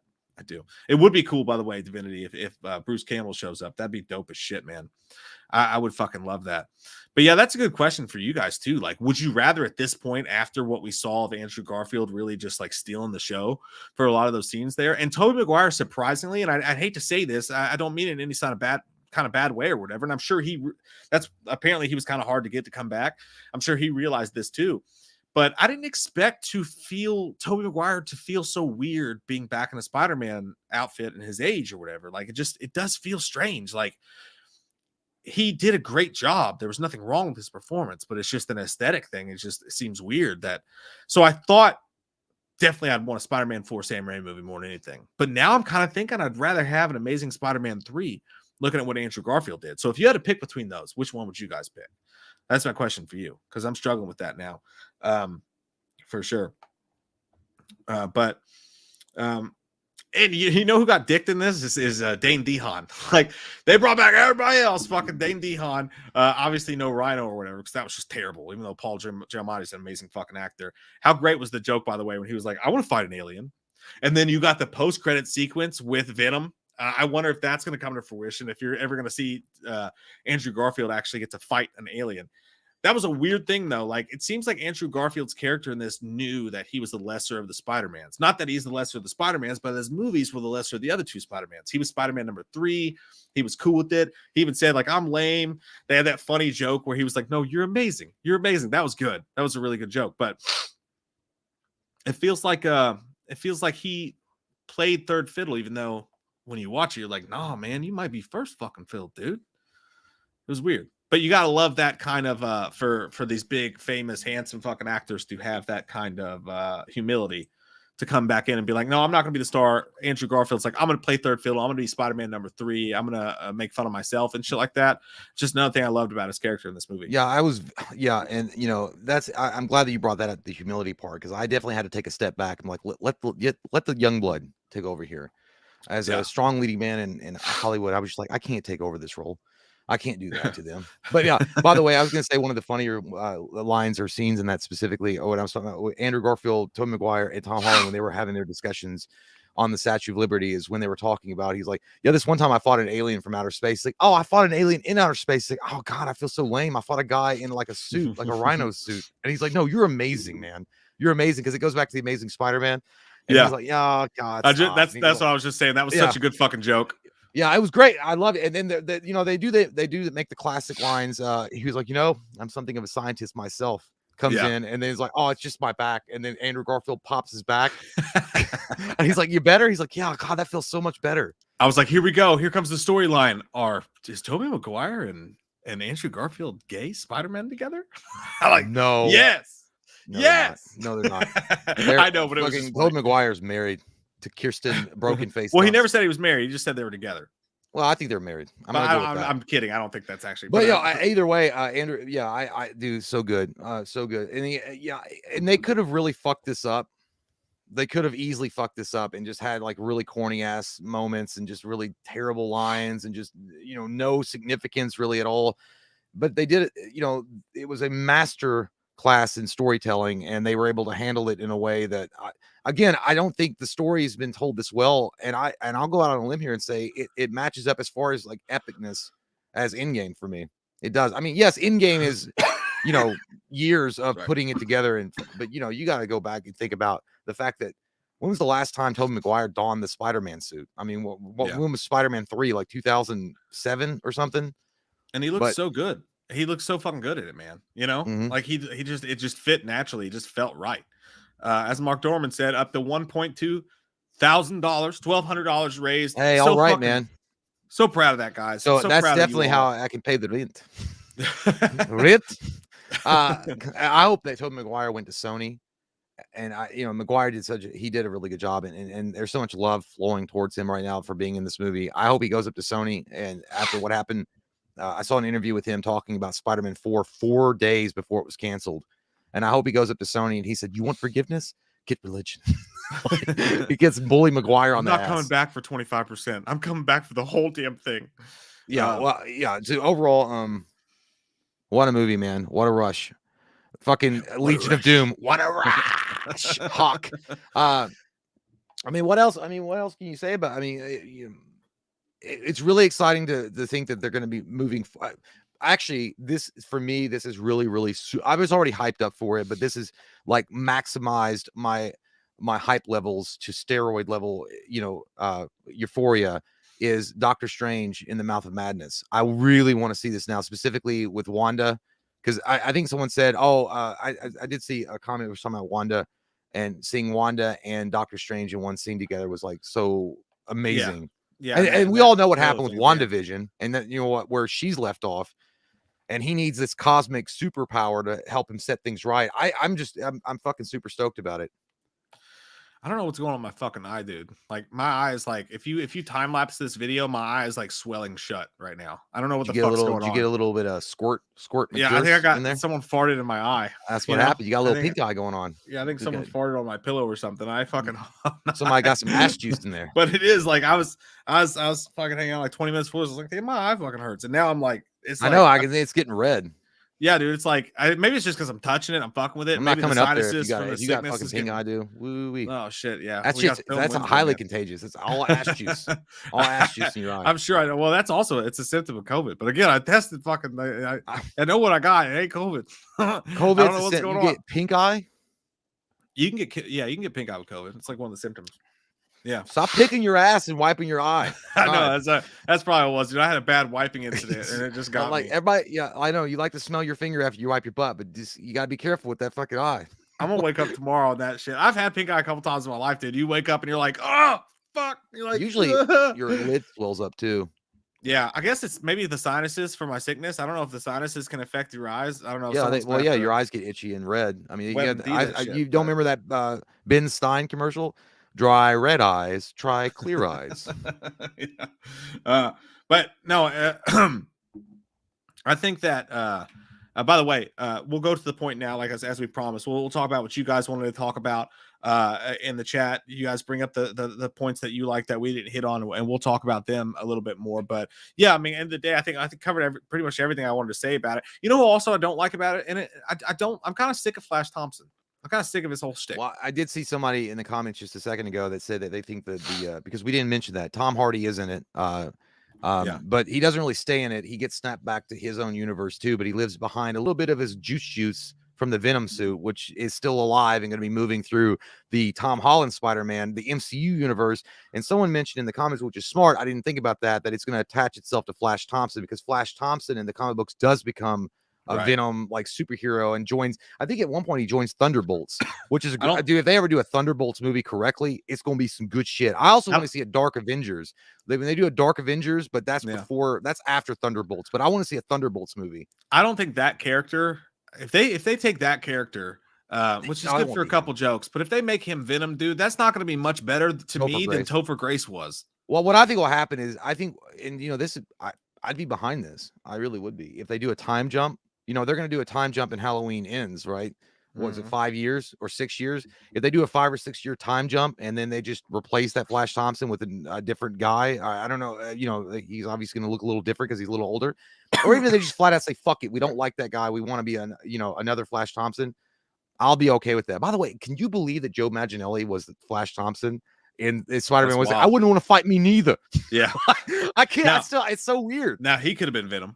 You know what I mean? Dude, if he did that story, he'd have been a great. Well, I want to see him as Deathstroke, but either way, yeah, dude. I hope it's not that Flash Thompson, but as Adrian Ramirez says, Aunt May's death was disturbingly realistic. She was in shock. I didn't think she knew she was dying. I thought the same thing, man. And when she died, what actually killed her was Green Goblin's fucking impale the glider. Yeah. His hoverboard hit her and killed her. That scene was really sad because there was no talk about that. I don't think there was. I don't think anybody expected that. And what surprised me even more is that to find out, and that actually I say I teared up twice. I probably teared up more like 4 times in this, but when they were like, he was like, she died for nothing. And they explained, they're like, my Uncle Ben died, and he said, with great power comes great responsibility. So and that changed my whole thing. And then when she died, she said the same thing. And it was like, dude, it's so fascinating because you think about it, it's like, okay, destiny, like everything might not be like planned out step by step, but destiny is destiny in like a different way. Like eventually you hit the same basis, like the same points. It's a fascinating idea, and it's really emotional to think about it. It's like when they said that, I was like, God damn, man. It connects them across dimensions. I mean, I said, I think the idea that every Spider-Man that exists has to go through some sort of tragedy to get to where they need to go to be the ultimate hero. But overall, man, it was a really good scene. The Aunt May death was handled really well, and it was, I would 100% agree, realistic, because if you got stabbed in the fucking back like that, at first, everything's okay. You think you're fine or whatever. Maybe you don't feel it right away because the adrenaline's pumping up through your system. You've got, like all this other cacophony is going around you, and then you start feeling it, and then, you're bleeding to death. But it was extremely sad. And again, props to Tom Holland. And again, I never said he was a bad actor. I never once thought he was a bad actor. No. He can definitely handle the emotion really well, especially the last movie with Robert Downey Jr. being gone. And then before that, where the first Spider-Man movie, he had, where he was like underneath all the brick and concrete, and he had to lift himself up to be. He goes, "I am Spider-Man." Like that whole fucking thing was great. So, yeah, it was really well done. That whole scene was really well done. Yeah, dude, it was amazing. And I know that there's some people that, a lot of salty panties out there that they killed off Aunt May. But look, he doesn't have an Uncle Ben. You got to have something that pushes him past from being a boy to being a man. The way they tied that with the Uncle Ben thing, I thought was just absolute genius. Yeah. Missy says that she thought Happy was going to die, which actually would make sense too, because I felt like Happy, as I like his lines. I love that guy, Jon Favreau. I love him. Great, I think he's done amazing things for the universe. But where his character's been left without Tony Stark now, and now where he doesn't know who Spider-Man is, I feel like if you're going to kill someone off, if you have to kill someone off in a movie, he might be primed for it, because he's been around the MCU for forever. His story's been told. He's everybody loves him. It's kind of weird though, like when he's in the end game, right? And he's talking to Tony Stark's kid. And he's like, "I'm going to take care of you, kid. I'm going to get you cheeseburgers." Is it weird to you that she's never mentioned? Like, they never mentioned Happy's relationship with her in any of these Spider-Man movies. Well, I mean, maybe not. Yeah, maybe, it just didn't want to. Maybe it's something he doesn't really talk about. Like, I don't know. Like, he has his own private thing with her, and and the way that he looks at Tom Holland's Spider-Man is he's a business asset. Like, maybe, maybe there was an unspoken conversation between him and Tony Stark, was like, "Hey, look after the kid if I'm ever gone," or something like that. And maybe that's how it works. I mean, but he's like, at the same time, he's my ward, but he's not like, but he's a business asset at the same time. And also, I don't think it would work, because the reason why it works with Aunt May is because it's the the relationship connection. It's his family. Like, Aunt May has raised him before he was Spider-Man, take care of him. His parents were dead. Happy Hogan came in later on as a sidekick to Tony Stark. It's not going to have the same emotional punch to him. Yeah, it would be emotional for him, but at the same time, literally the one person in his life, his rock, like basically his mom, that's been there for him through everything, before he had spider powers, after he had spider powers, has been there to talk to him about girls and life, is now stripped from him. That's way more of like something that will fucking change you than Happy Hogan dying. The chat. No, I definitely. I mean, I agree that her dying is way like. I'm not saying they should have done that, but you're right. But the chat's saying, by the way, that apparently they did film scenes with Happy and Tony's daughter, and they were cut. Oh. So maybe they're saving where that story's going to go. If she's going to show up again, if they're going to do, you never know. You never know what they're going to do with that. If her character's going to show up again in an important way, you never know. But here's the thing. Also, dude, with let's talk about the multiverse for a second. Now that the multiverse is a thing, you could bring back anybody. And the fact that Jamie Foxx shows up in this universe, right? And he looks different. Like, he looks different. He has a whole different aura about him. Mm-hmm. Who's to say they can't use this entire thing to recast Iron Man, right? Or to recast Captain America? Couldn't they do that? Well, that's why bring in any random Captain America or whatever. Yeah, dude. A long time ago, I swear. First off, it's a comic book movie, and we know we can do this. I mean, they know they can do this, but just based on Marvel alone, I swear on my life, dude.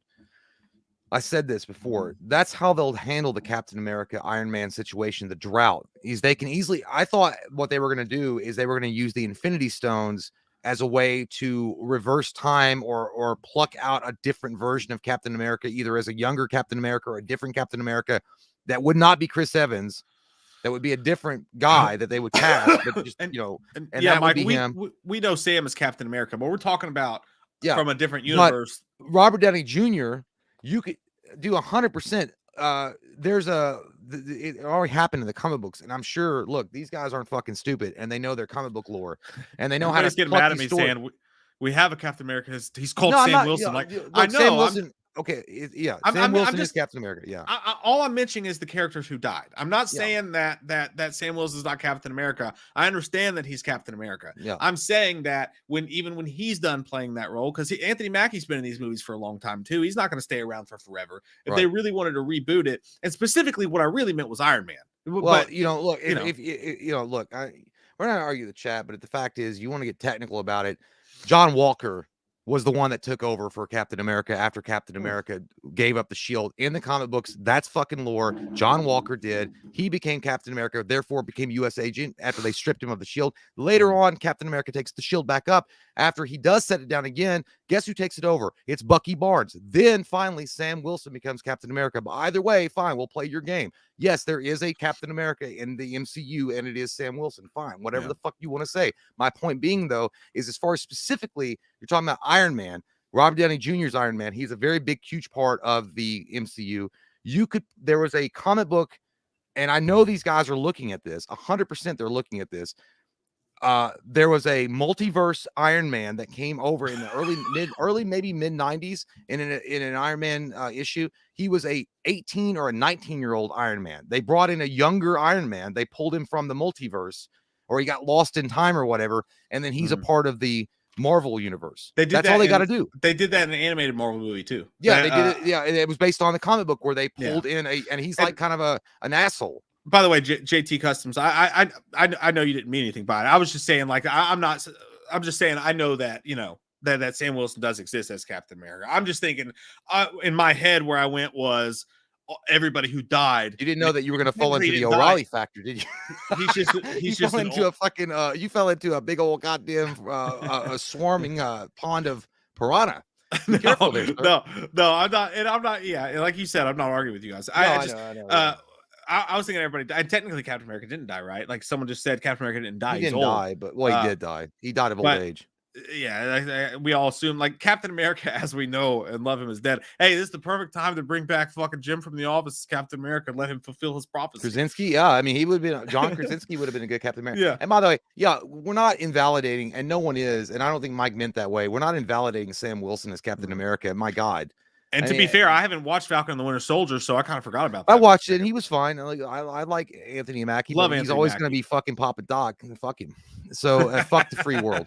Fuck the free world. I mean, let's be honest though. Like, as much as he is Captain America, aren't we all, when we see him, aren't we all just looking at, hey, Falcon, who's wearing a Captain American outfit? Like, he was so good as Falcon. It's just hard to. And honest to God, I think that's what happened in the comic books. They wound up just giving it back to. I think that I don't know. I haven't read Marvel in a while, but I think that Steve Rogers eventually gets the shield back. But either way, it doesn't fucking matter. Dude, Iron Wolf said Terrence Howard would sign any contract now. Dude, I saw this thing.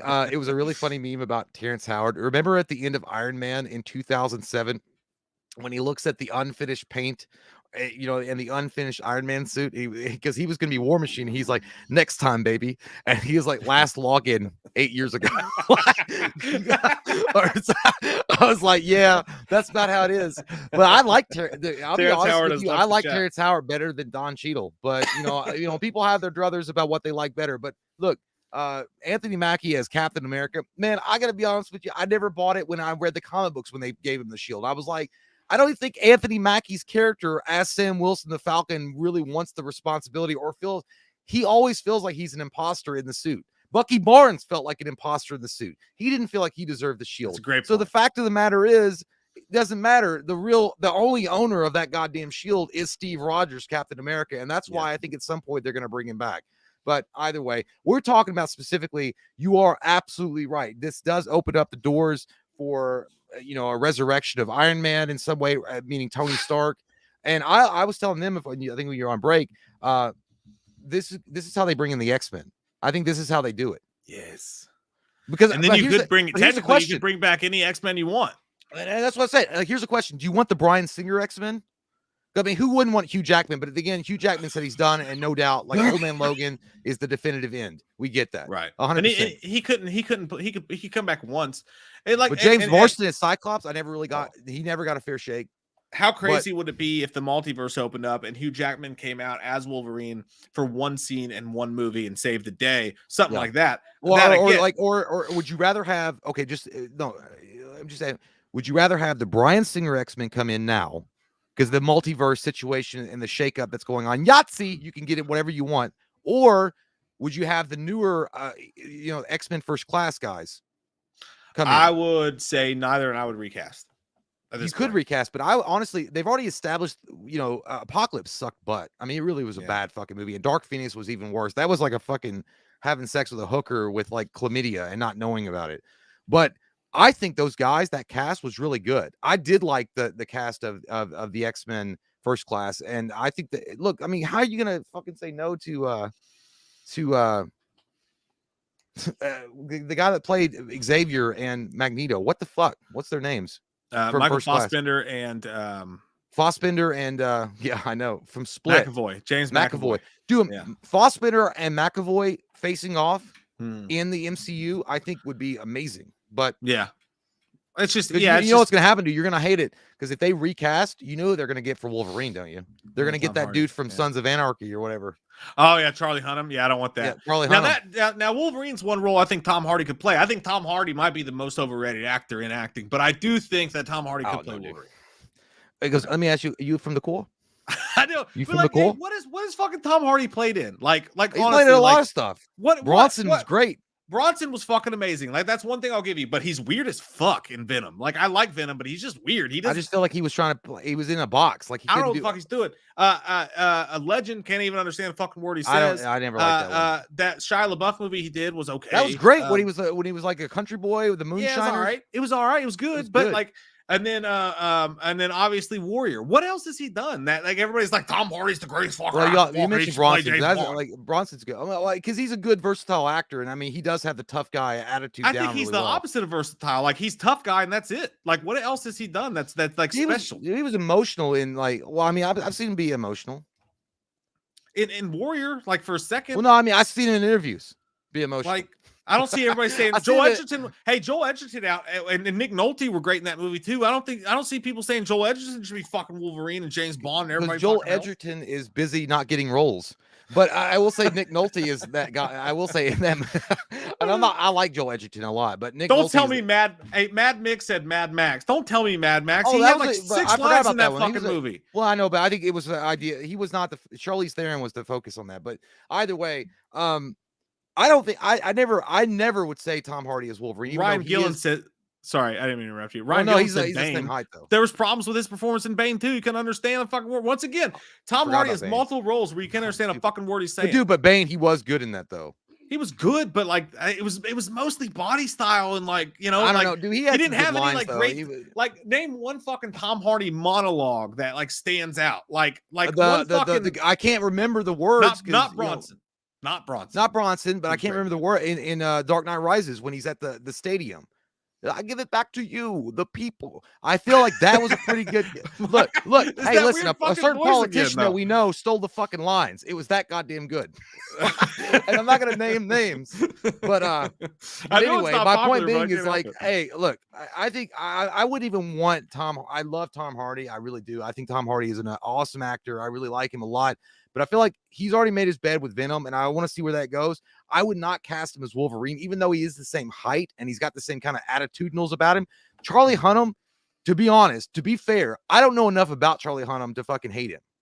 Like, I just see he looks like goddamn He-Man with his fucking hair and shit. I don't know. So I could be wrong, but I mean, do you guys think that Charlie Hunnam is the guy? If you 100%, if they were going to recast Wolverine today and they said Charlie Hunnam is leading, I saw Charlie Hunnam. I saw Charlie Hunnam in a couple like indie movies, and like I don't think it's there. Now I'm the guy. I'll be funny. Like I didn't think Henry Cavill could be a good Superman. So I'm wrong just as much as every fucking other guy. But I had seen the Tudors before you, and I was telling you that he's going to be okay. I don't know shit about Charlie Hunnam, so you could be correct. Okay, Mad Mick, I will give you that. Tom Hardy did do a great job in Locke. Locke was a good movie. Remember that movie where he's on the phone in the car and the pregnant wife? That was a good one. He was good in that movie. Yeah, I'll give you that. I mean, Wolverine is such a special character, but I'll be honest, like everybody's talking about Wolverine over here. Like I like the claws. I want to pop them. I want to fucking have a Weapon X style dinner, but I want to see goddamn Gambit, dude. And I'll tell you what, Channing Tatum could have, he might have been able to tame that beast. I'm not lying. I think that if you got some Channing Tater Tots, well, do you think, dude, if they get Channing Tatum to be in the MCU as Gambit, would you be okay with that? No. You don't want him? No. Don't like it. I don't know. I used to say no when Magic Mike I used to say yes. Like I just But no, I feel like he could pull it off. I feel like he pull it off. I think I don't know. I think for he needs to be fucking taller. Like tall and slender and like fucked up. Oh, dude, I know the perfect fucking Gambit. I know the perfect fucking Gambit. Adrian Brody, what he was Yeah, young, he really would. He could do anything. You don't know this guy. That sucks that you don't know this guy, dude. Well, But just he's tell me in what movie he was in. He's in Yellowstone. That's the thing. Oh, I'll look up his fuck name right no. now. He's in Yellowstone. This guy, I don't like yellow snow. You never watched it, Yellow snow. Nobody drinks yellow snow. You gotta pee in it. What's his fucking name? I gotta look it up because if you guys have watched this show, you'll know. You'll fucking agree with me. Oh damn it, where is he? I love how everybody came here to talk about Spider-Man and we're talking about this shit. I know. Ryan Bingham is the guy's name. He was in Crazy Heart, he was in Joe, and he was in Yellowstone. Wait a minute. Ryan Bingham from fucking Yellowstone. Walker from Yellowstone, the guitar guy from Yellowstone. If you guys in the chat tell me he wouldn't be a good fucking Gambit. Holy shit. I think look, the Gambit is the guy I want to see though. I want to see Gambit more than Wolverine. But you know, first off, I think what MCU is going to do when they do the X-Men movies, they're going to go with the OG5. They're not going to have Wolverine in it at all. It's going to be Iceman, it's going to be Angel, it's going to be Beast, it's going to be Jean Grey, and it's going to be was it only 4? Angel, Beast, Iceman, Jean Grey, and who the fuck was the 5th one, bitch? I'm talking to myself, not you guys. Warrior. They had him in. There was Sunstar. No. That was way later. The OG5. God damn. No, that's what I'm talking about. I'm talking about the original fucking. No, Sunstar. You're talking about the Indian guy. No, that's Warpath. He wasn't it. No, that was a different team. That was a different team. That was X-Force. There was one of the Indian guys was the fucking. No, dude, there was no Native American. I swear to God, there was, dude. No, dude. Oh, let me just give me a second. I'm gonna Google it. Don't worry. Iceman, Jean Grey, X-Men team.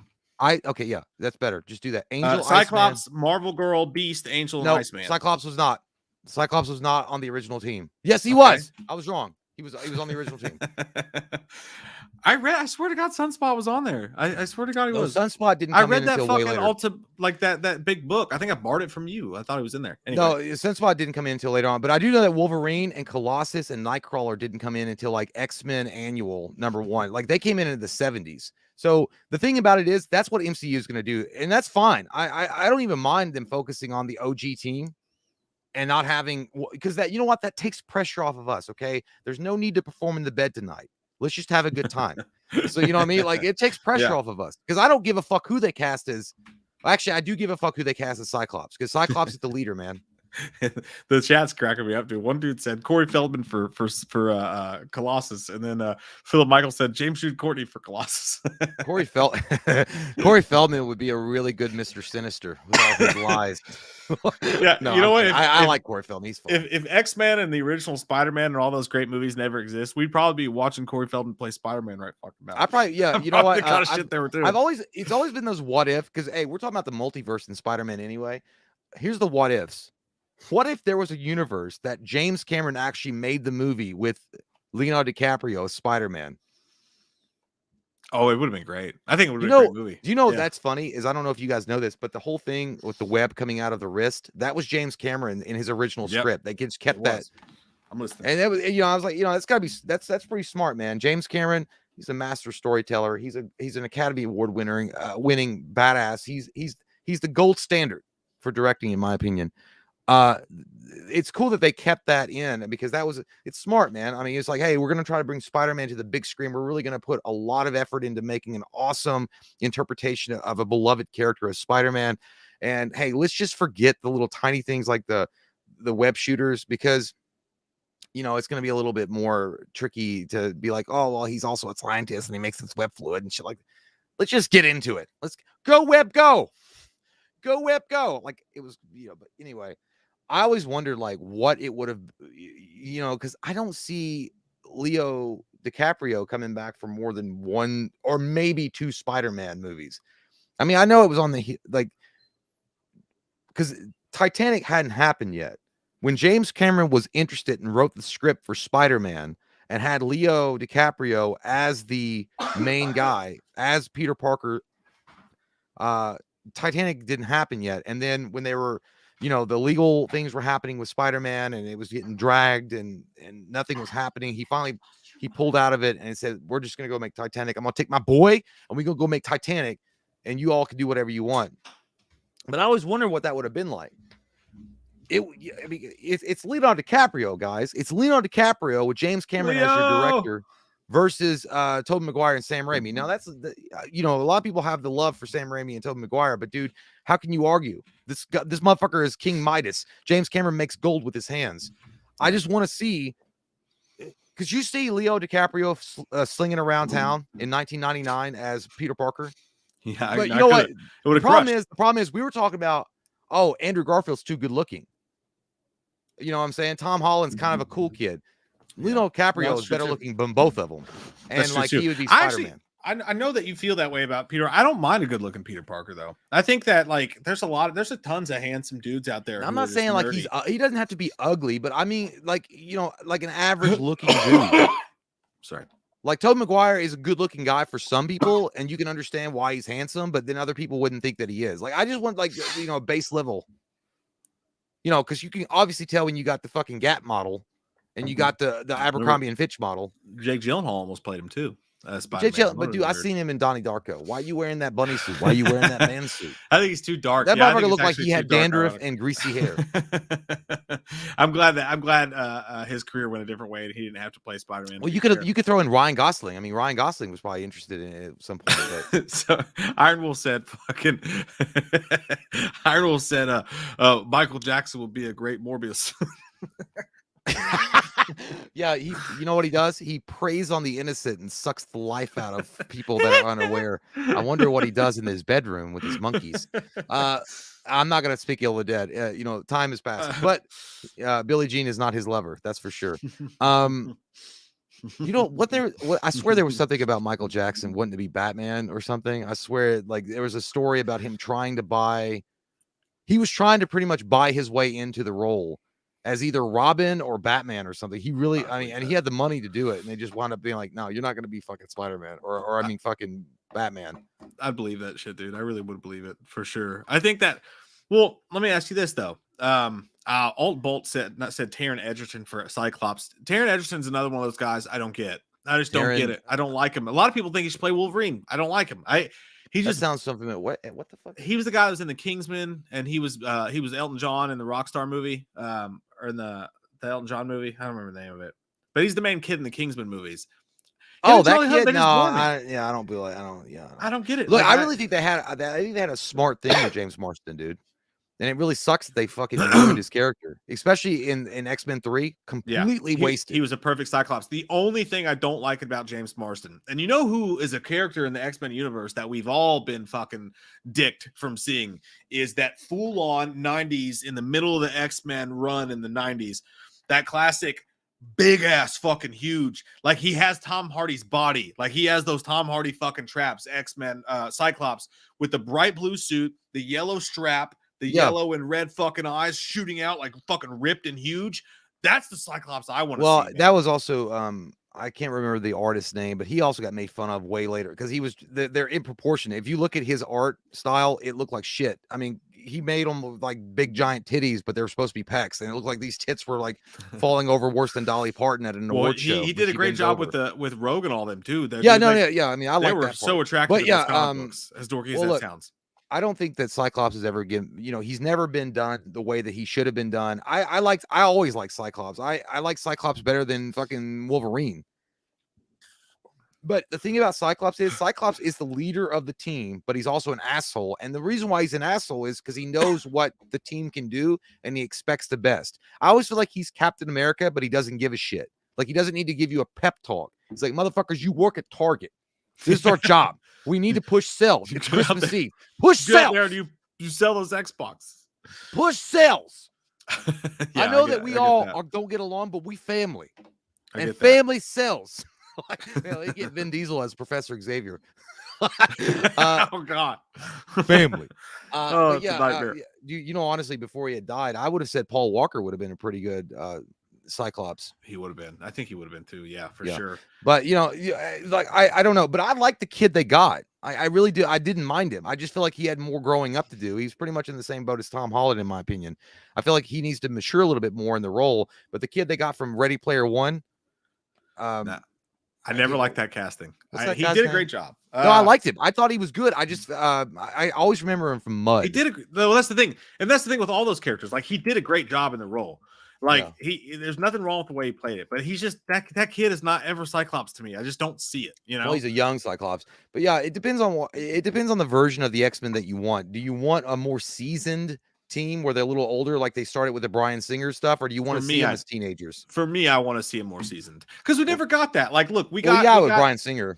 We got it, but we also saw the origins of it. And then by the time that they were brought together as a team, we were already facing all this crazy shit. And also, they didn't have like the abilities. Like, superhero movies were not what they are now. So they were really technology's gotten better. Yeah, they were just trying to make action movies and trying not to make them look crazy. Now, with the way that superhero movies work now, if you went into the X-Men and Marvel wanted to do like full on animated series, like a mid-90s X-Men when they were super popular, you know, those amazing comic book covers and all that, and they wanted to actually give them their suits, you know, get a fucking Cyclops who looks like that Cyclops, give Wolverine his suit.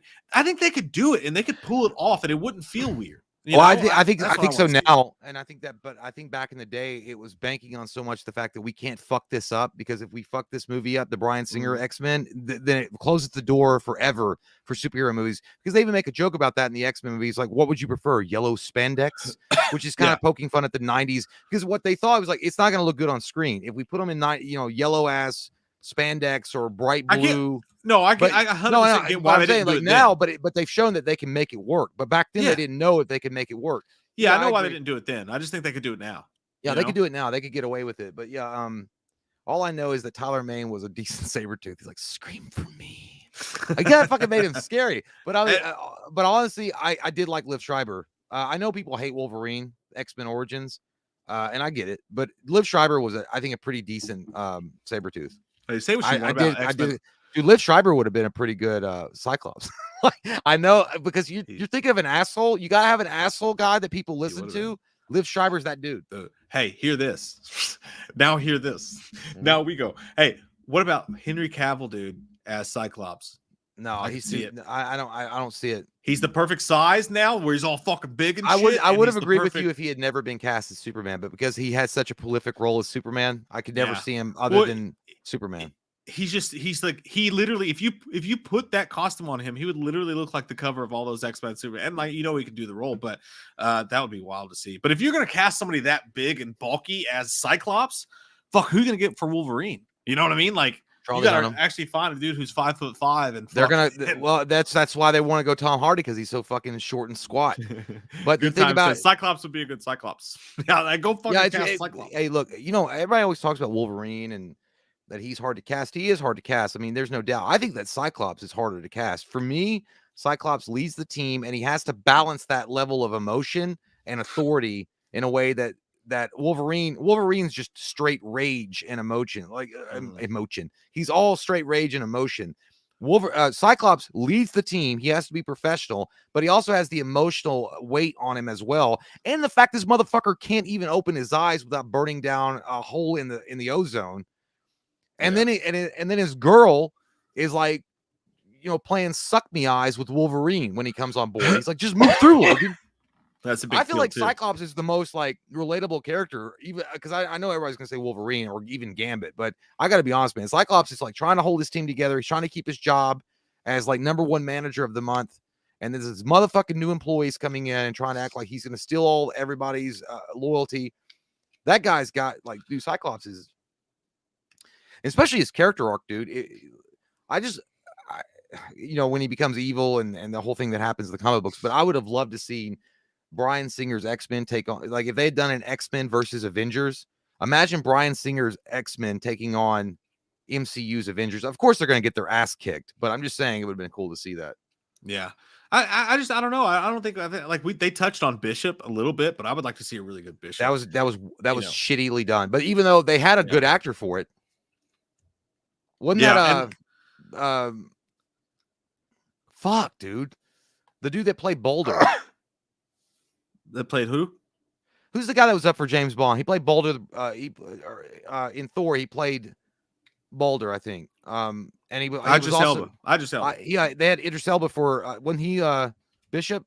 No, I don't think he was in that movie at all. Well, they both had, charming eyes, and they had similar eye color. So I think I thought it was Idris Elba.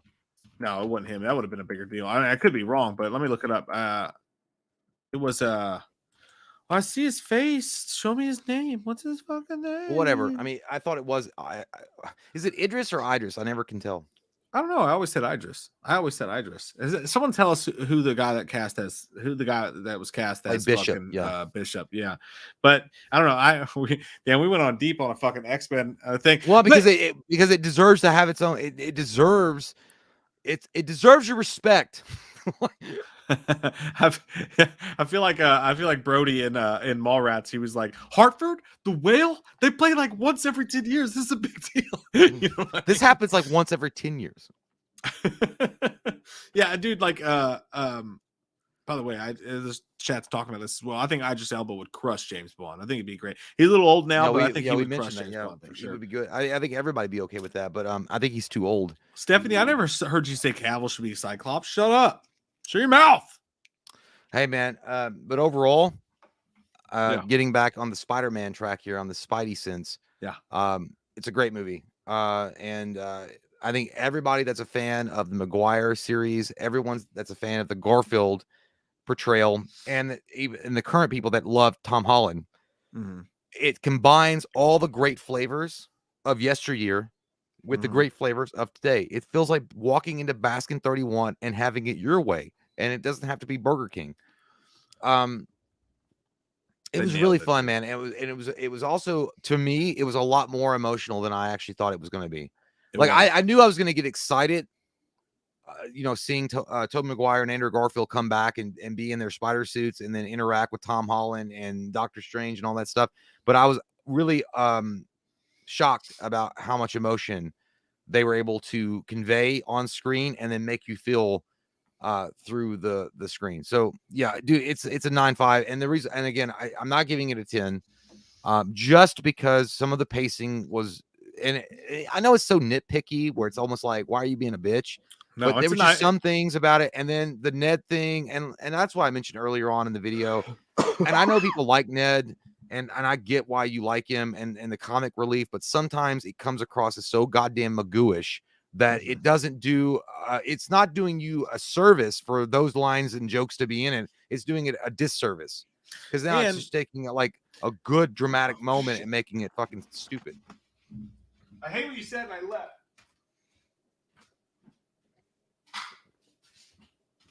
Did your camera die? Yeah, that's why I said I you know what happened? Bully Maguire came over and stole your camera battery. It's like, now dig on this. I was trying to make it to the end, dude. I saw that thing. I was like, we're almost done. We're close. But it didn't happen for me. But let me say this, dude. Can you hear me? Yeah, I can hear you. Okay. And I said it was a 10, but again, I was really high on you guys. I was feeling really good on so just high on you. I was feeling high on looking at the fucking thing and seeing that you guys had already crossed our goal early. But it's a 9.5 for me too. Like, and there are tiny little things about it that are a little plot holy or whatever. But like, even though I said it was a 10, I was just feeling good. But I was lying, I lied. I don't, what made this so great is when it separated itself from those other two movies. Yeah, it really did. I felt like it grew into its own thing. Yep. And like I agree. Ned, I like him. I like the character. I like the human being that is Ned, if he was a real human being. But sometimes it gets on my fucking nerves. And like there's a lot of questions I have about, like, I feel like some of these characters would take these moments more seriously. If you're like, oh, I'm going back, I'm gonna die, as some of the villains were, or like I said, the problems with Sandman and his arc and things like that. So there's tiny little things that you can nitpick here and there. And also the fact that like they just breeze. I mean, they breeze the fuck over. Like, you've got this big confusing thing where a bunch of people think that Spider-Man's a murderer. And then you've got the vigilante thing. And then you have to answer for these crimes. And then all this stuff going like that. And they just go, hey, have Daredevil come in and go, I got you out of it. You're good.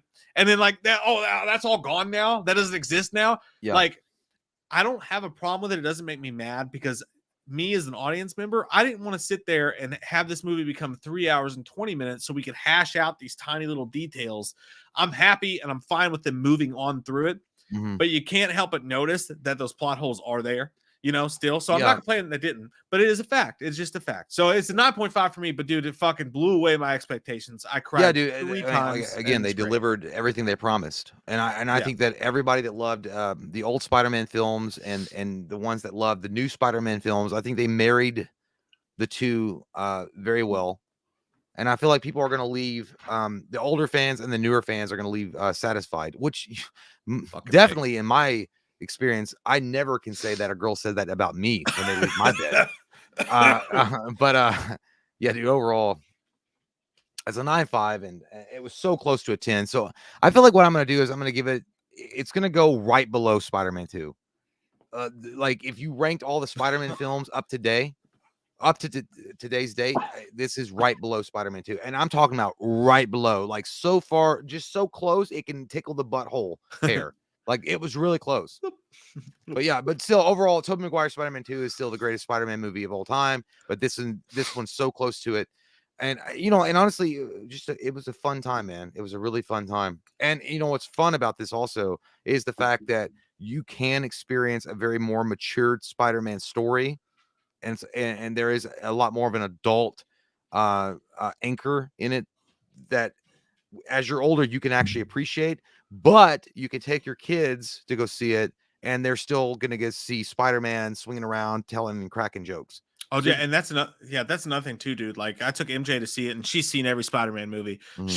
I think she's just as like she goes because she wants to see it, but I think part of her is like, yeah, I've seen it all before. Just like kind of we are now, like at this point in the superhero movies. Yeah. But I took my But she didn't grow. But the difference, we grew up with the Tobey Maguire ones when there was barely any superhero movies. When the funny thing is that like she's always been a huge superhero freak, so like we watched all those movies growing up, so she knew all the ins and outs and everything. I've been showing her these movies since she was 2, but I took MJ. Ellie.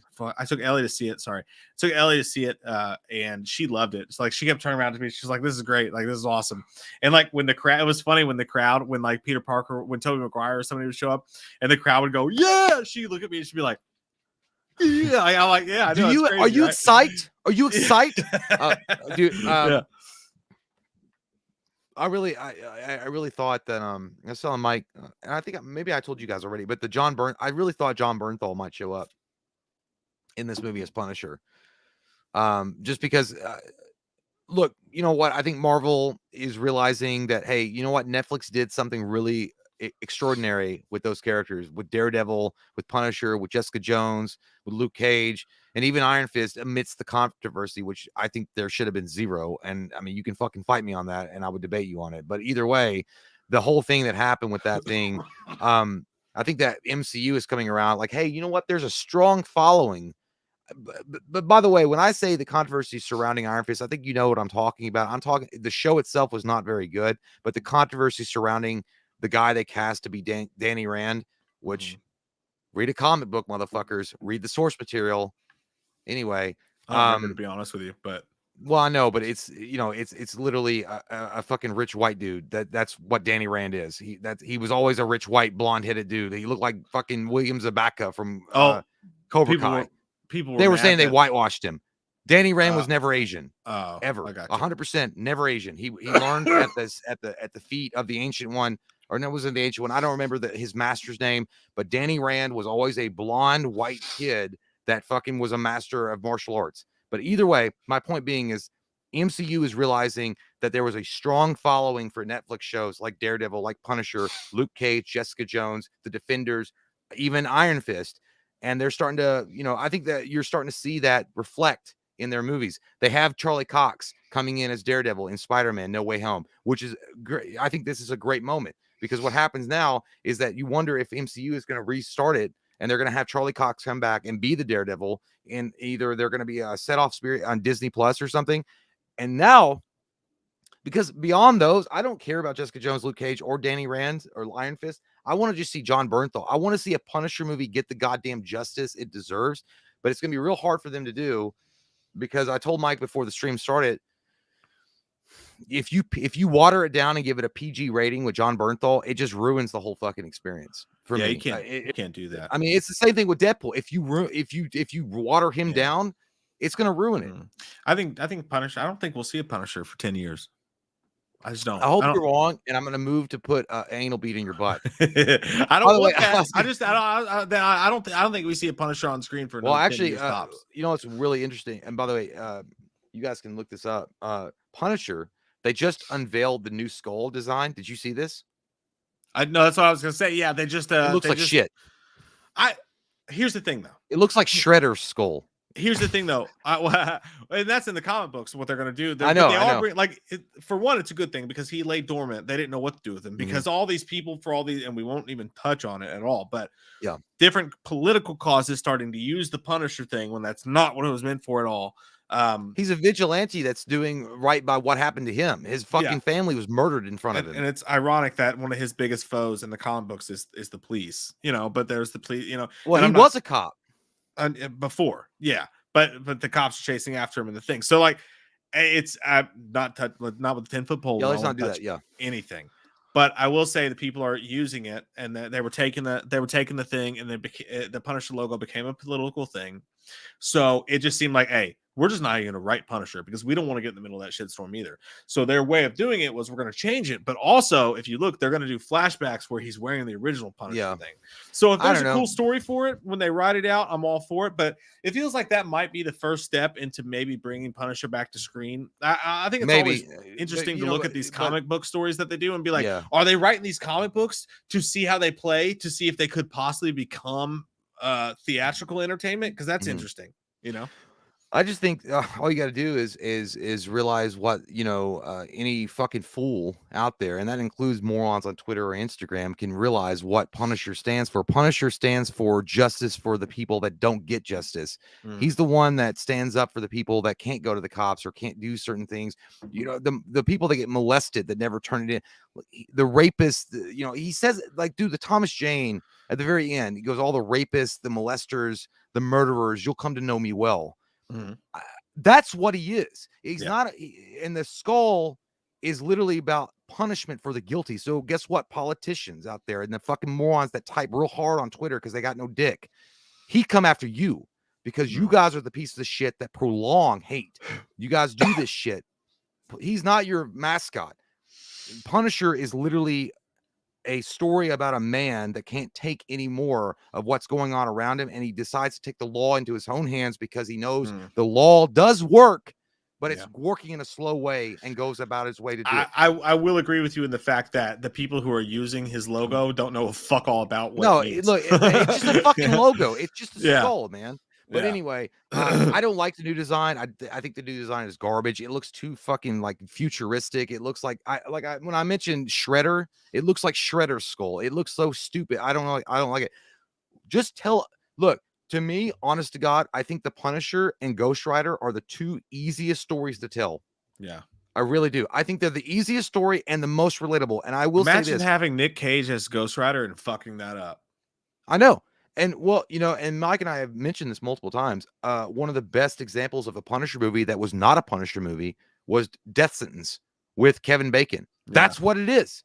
This guy, he was a cop. He was a decorated cop. He watched his family get fucking butchered in front of him. And then he knows, after giving the cops chances to take down the criminals, and he understands that what's going on behind the scenes, it's all greasing the wheels and political bullshit. Yeah. He decides enough's fucking enough. I'll take the law into my hands and face the consequences down. And that's what Punisher is, man. He's the everyday man that just gets too fed up. You know, like Falling Down with Michael Douglas. It's like, hey, I've just had enough. It's fucking over. It's done.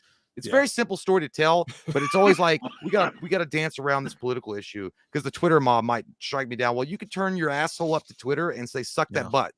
And that's on both what you sides. should do. And it's on both sides. Well, it's not just Twitter's not a side. Yeah. Twitter's just a piece of shit fucking vehicle for assholes to use as a way to, you know what they do is they preach their fucking hate. But my point being is, just make a great dude. It's already there. Punisher is already there. Like there's already such a scream for it. I know it would be really well received if they do it right, and they don't do this, you know, redesigns and all that stuff to appease a very small moronic part of the country. If they just do it and say, this is a great movie. Blade, with Wesley Snipes back in the day, in 1998. Dude, it's just a fat ass fucking movie, and nobody gave a shit. But now I don't know. But we'll see what happens. Yeah, I hope we see a Punisher again. I don't see it for another 10 years, but I hope we do. But hey, comic books are fucking Is your start. is Thomas Jane still your guy? Thomas Jane's still my fucking guy. That's my guy. That's my dude. Yeah, we love Thomas Jane, man. I know, and we're in the minority here. Ironically, it's like a in the same way that Andrew Garfield, like when given the right vehicle, is maybe the best Spider-Man. Thomas Jane. Do you imagine Thomas Jane in that? No, nothing against John Bernthal, but could you imagine if Thomas Jane got to act in that Netflix series? Well, we saw Dirty Laundry on YouTube. That's what I'm saying. Like, it's all about, hey, the vehicle that you get in is a big part about. It doesn't matter who the fucking driver is, man. If you get in the fucking Toyota Tundra and you're racing against a goddamn Ferrari, you're gonna fucking lose. Imagine this. Do you think that Dolph Lundgren could have been the guy? I think he was. Dolph Lundgren was good. It was a weird ass movie though. That was just weird.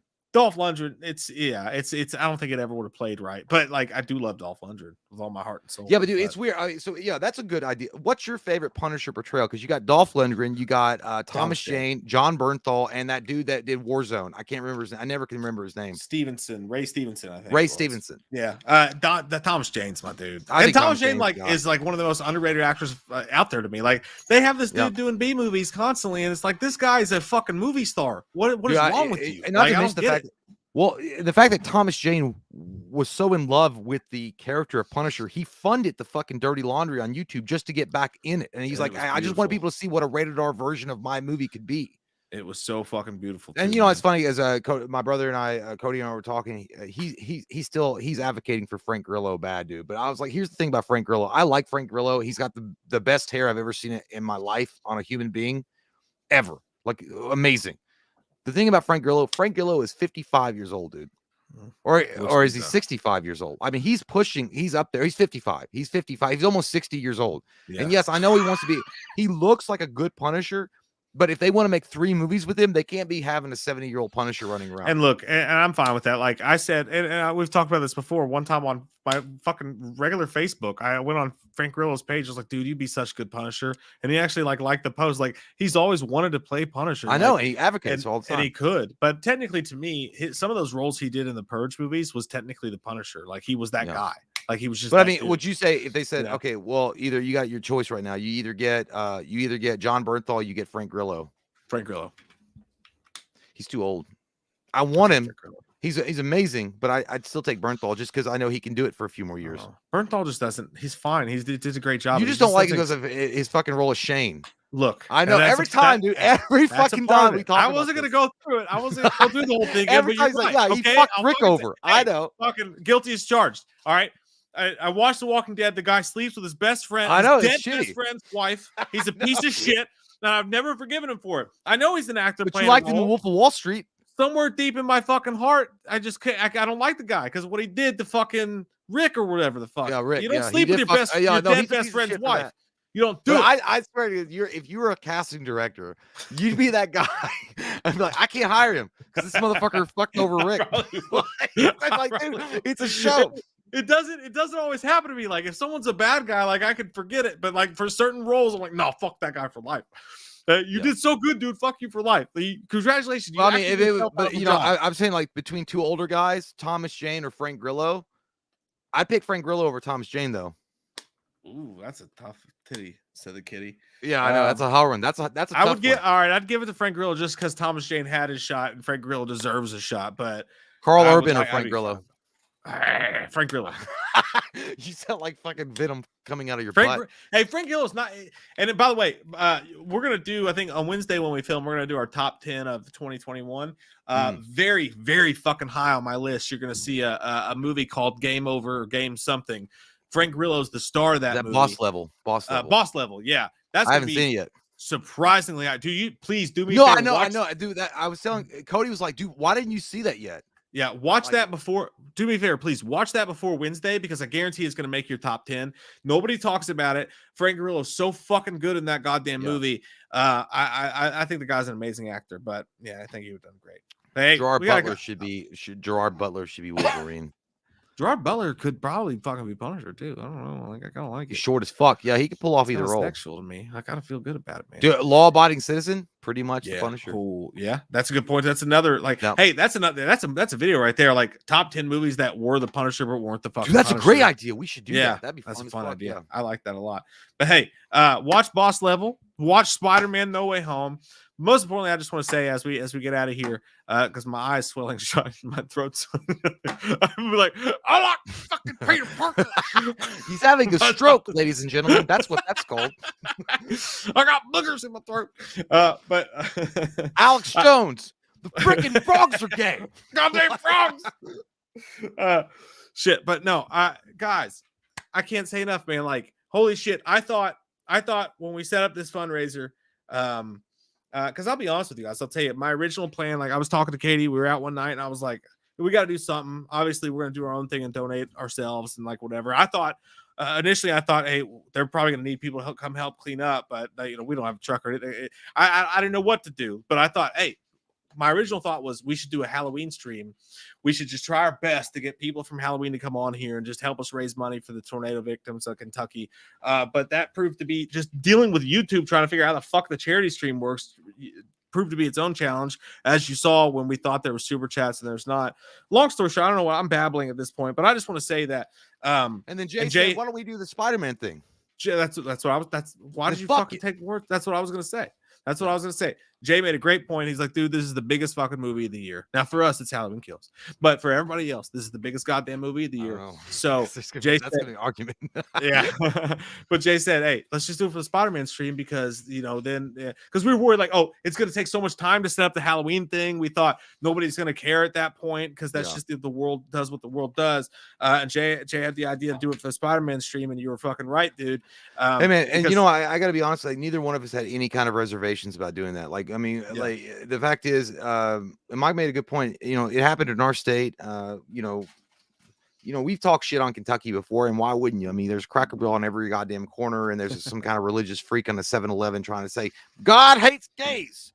But you just learned, it is what it is. But it's our home state, and what happened to them was devastating in Western Kentucky, and so there was no hesitation at all. Like, it was like, yeah, we need to do something. Let's figure out what we need to do. Because when Mike brought that up, he's like, yeah, we should do something. And I'm like, yeah, man, let's just do it on the Spider-Man, because we knew we were going to go see I tried to overcomplicate it, as I always do. No, it's fine. No, it's good. It gave some backstory. I liked it. It was like reading the preamble before you read the book. I meant the whole thing. Like, I tried to overcomplicate the whole thing. No, but it was fine. But yeah, you guys showed up in fucking numbers. You guys are legion, dude. You're like Russell Crowe in Gladiator. Are you not entertained? Like, you're like that. You're like, we threw down the gauntlets. Like, what are you guys gonna do? And you walked in the fucking arena. And today I saw a slave become more powerful than a king. Like, you guys killed it, man. And we are blown away by your generosity and the goodwill that you guys have got through this comment section. I feel all sorts of warm inside with you guys. Mm-hmm. And by the way, I just want to just for the court's records. That reminds me of that. What are you gonna say? No, that reminds What'd you do to that elf on the shelf? In Liar Liar, and she's like, what's your case? And he's like, no, he goes, my case is simply this.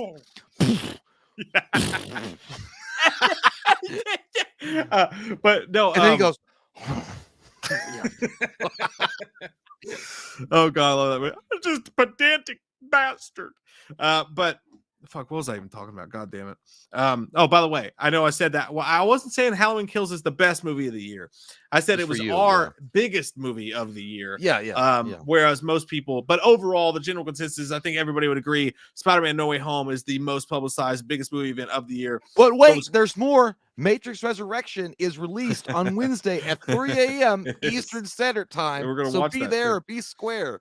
I don't think it's gonna beat Spider-Man No Way Home. But no chance in fucking and butt crack hell. But I will say this, like, again, set this up, figured it out, and when it goes to set the goal, you can set like whatever goal you want. I just thought like 1,000 sounds right. Yeah. Depending on how much we make a stream, like we don't make $1,000. We don't make close to $1,000 a stream, but like just it felt like a good number. And like to the fact that we did this for 15 minutes, looked over, and you guys are almost at the goal in 15 fucking minutes. It's just like got a little emotional. I'm not gonna lie.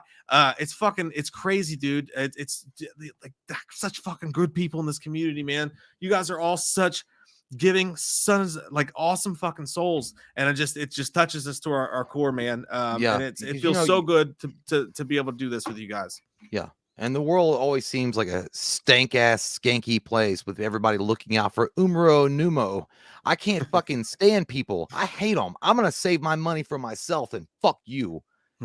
It's really cool to see, and it's really nice to see. And you know, I think it goes to show that the way that media and people, everybody's against each other. When you turn on the goddamn TV and you see all this fucking hatred and everybody's mad and going on and setting their underwear on fire to protest some bullshit. I don't know what they're doing, and they're just spreading their ass juice everywhere.